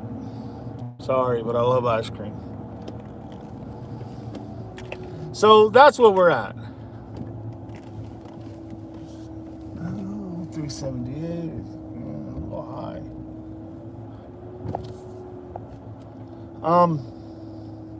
So yeah, that's where we're at. I mean, here's the thing, everybody. You're not always going to have all the information that you truly want. You're not going to have everything that you think you deserve. You're not going to have everything that may make you feel like you know that you think it's merited. You're going to get whatever they feel they can give us. And then you're going to have to be able to talk to people who have been in this realm to understand how it all works. And then you're going to be able to make an assessment. But if you're going to ask people, ask the right people. Ask the right people. You know? I'm not saying that there's not a place and time for everything. I'm saying ask the right people. You want to know how to bake a cake? Call a bakery. You want to know how to go ahead and you know, build an engine, you know, or how to take apart an engine, or how to fix an engine? Talk to a mechanic. You know, you don't talk to a baker to fix your engine.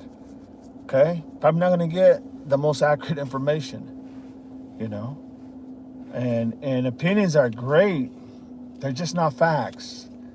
What makes the facts is the details you're able to draw and pull out. It's about pulling out that information and being able to use that information to build your synopsis on why and how. That's what law enforcement does. That's what any law enforcement does, to include the FBI, the DEA, the ATF. They all use the same system. It's been there for a long time. So that's really where we're at today. And you're not hearing nothing, not because they don't want to give you nothing. You're not hearing nothing because there's nothing to give. The next big thing you're going to hear, I've said it again, and I'll say it again. Breaking news. FBI have confirmed they have the suspect in the Nancy Guthrie case. That's what you're going to hear. Because there's nothing, absolutely nothing, that they can give you right now that's going to lead to something. You know what I'm saying? There's nothing they can give you that is literally going to say, oh, this is what we're looking for. Oh, this is what they're saying. This is what happened. That ship sailed. They're not going to talk about that. They're not going to give you nothing like that. They're not going to say, hey, Joe Smacatelli, did you see X, Y, and Z? Because that's what we're looking for. They're not going to, that ship's gone. What they're going to tell you is, hey, we got the perp. We got him. It was a long, stress process, but we got him. That's what it's going to tell you. It's not going to tell you all this other stuff. Okay?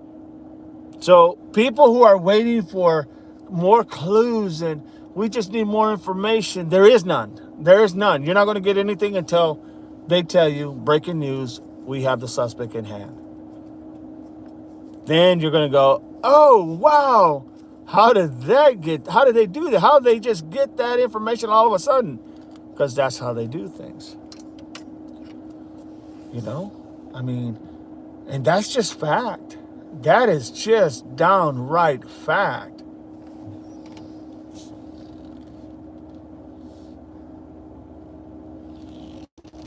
I'm going to grab me a cone here, so I know it's cold, but I'm just hungry for something.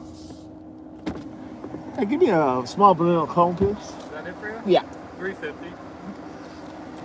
So that would be the thing that I would say.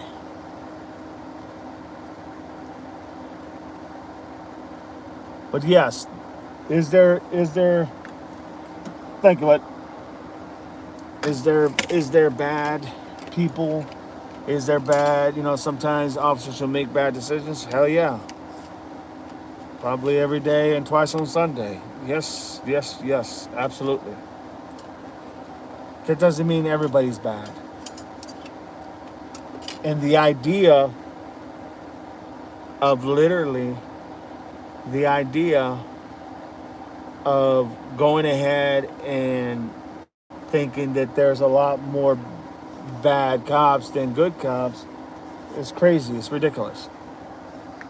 Thank you, my friend. Appreciate it. Have a good day.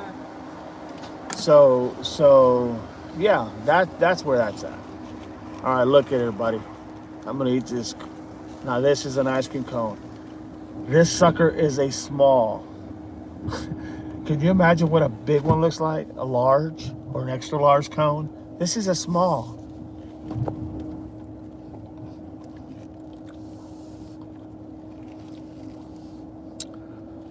I'm eating it because I'm very hungry. Don't want to go get something to eat just at this moment. But they are doing a good job. Nanos,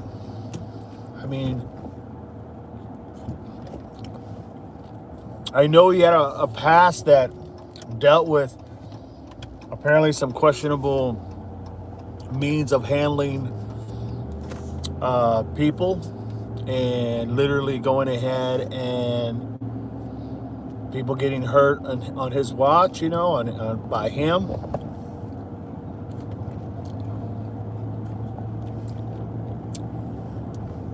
When he was in law enforcement before, I know that that's the sentiment, that's why they're trying to get him out, because he is an elected official. So they're trying to recall him.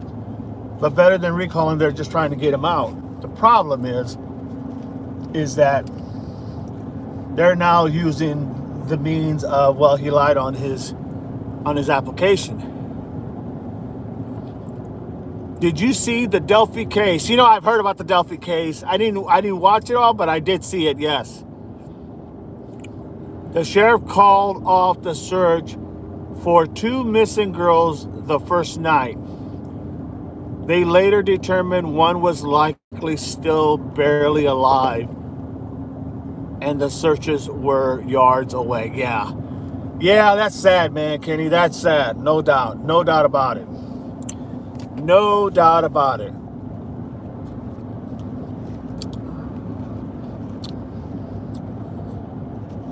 There's a case going on here in Ohio. It's the Warner case. I don't know if you heard about it, but it's the Warner case. This case happened, oh God, like 1978 or in the 80s, woman gets, I think it was that long ago. It was long. And she just went missing. She just went missing. I don't remember how long. It was probably in the 80s. And she went missing and no one knew where she went. So they interviewed the husband. They did all that stuff. It's going to be the Warner, something Warner. Cannot think for the life of me right now the name, but it's something Warner. And all this time they were looking for this woman, right? They didn't know where she went. They suspected the husband had unalived her, but they didn't know where she went. And I think she was seeking a divorce or something, if I'm not mistaken. And they, like I said, they believed that he unalived her, and they couldn't find the mom, the not just the mom, but the wife anywhere. They had dogs out. They had everything out. I mean, they looked everywhere. Then somehow, I don't know how, but someone noticed. I don't know if someone noticed or someone leaked it or someone gave them the information. I don't know exactly that. I just know that somehow they saw that the propane tank looked like it had a welding cut on it. A propane tank. And it was kind of odd. So after all these years, they went ahead and they unwelded that propane tank, and her body and bones were in there. Now he's going to prison. Crazy case. I remember that, and I do remember the Delphi case. That was interesting. Yeah, no doubt, right? The husband apparently didn't, she wanted a divorce. She didn't want to. Apparently he unalived her. And then they obviously had to make sure that propane tank was empty. And he went ahead and he unwelded a spot on the tank. And then he put her in there, welded back shut. No one ever knew. For over 30 years, 30-some years, 40 years. Yeah. People come up with these crazy things, man.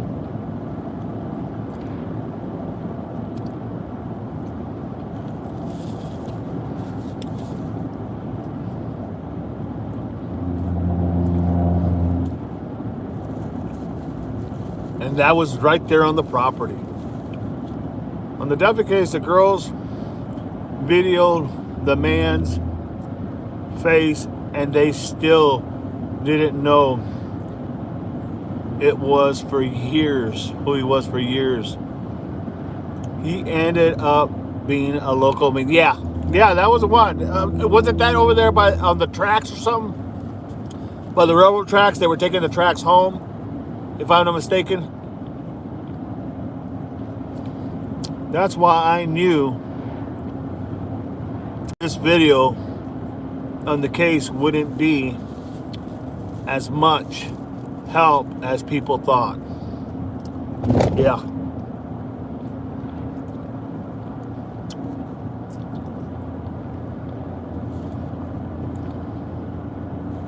Yeah. A walking trail bridge that had been a railroad. Yeah, I remember that. I remember hearing about it.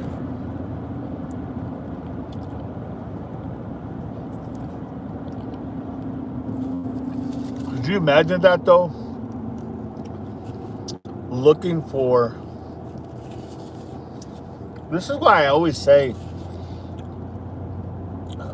This this is why the statistics are so high, that normally a case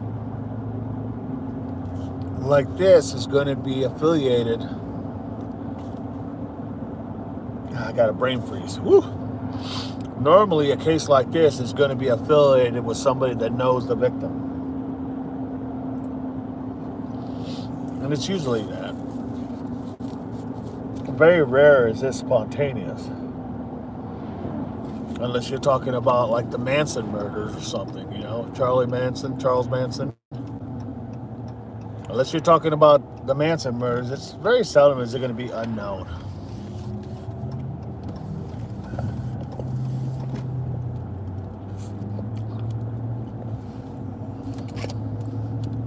That's a throwback from the past, a blast from the past.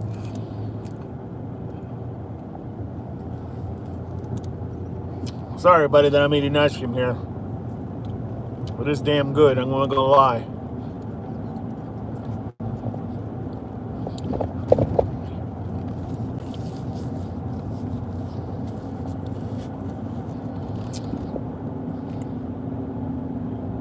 Well, no, Manson knew the people, but like Sharon Tate, he knew who these people were. It's just that he just stopped by and one day he said, this is what we're going to do. And they did it. You know, it wasn't like, you know, they didn't plan out everything. They just used that old helter-skelter method, you know.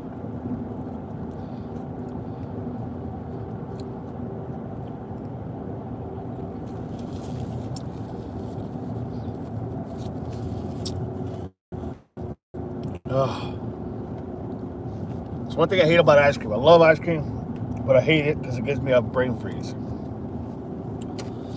All the freaking time. Woo!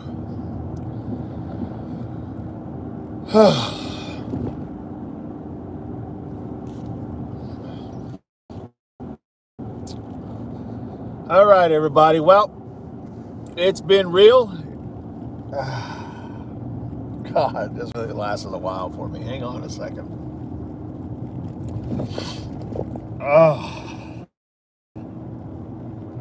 that's a brain freeze for him. Woo! It's been great.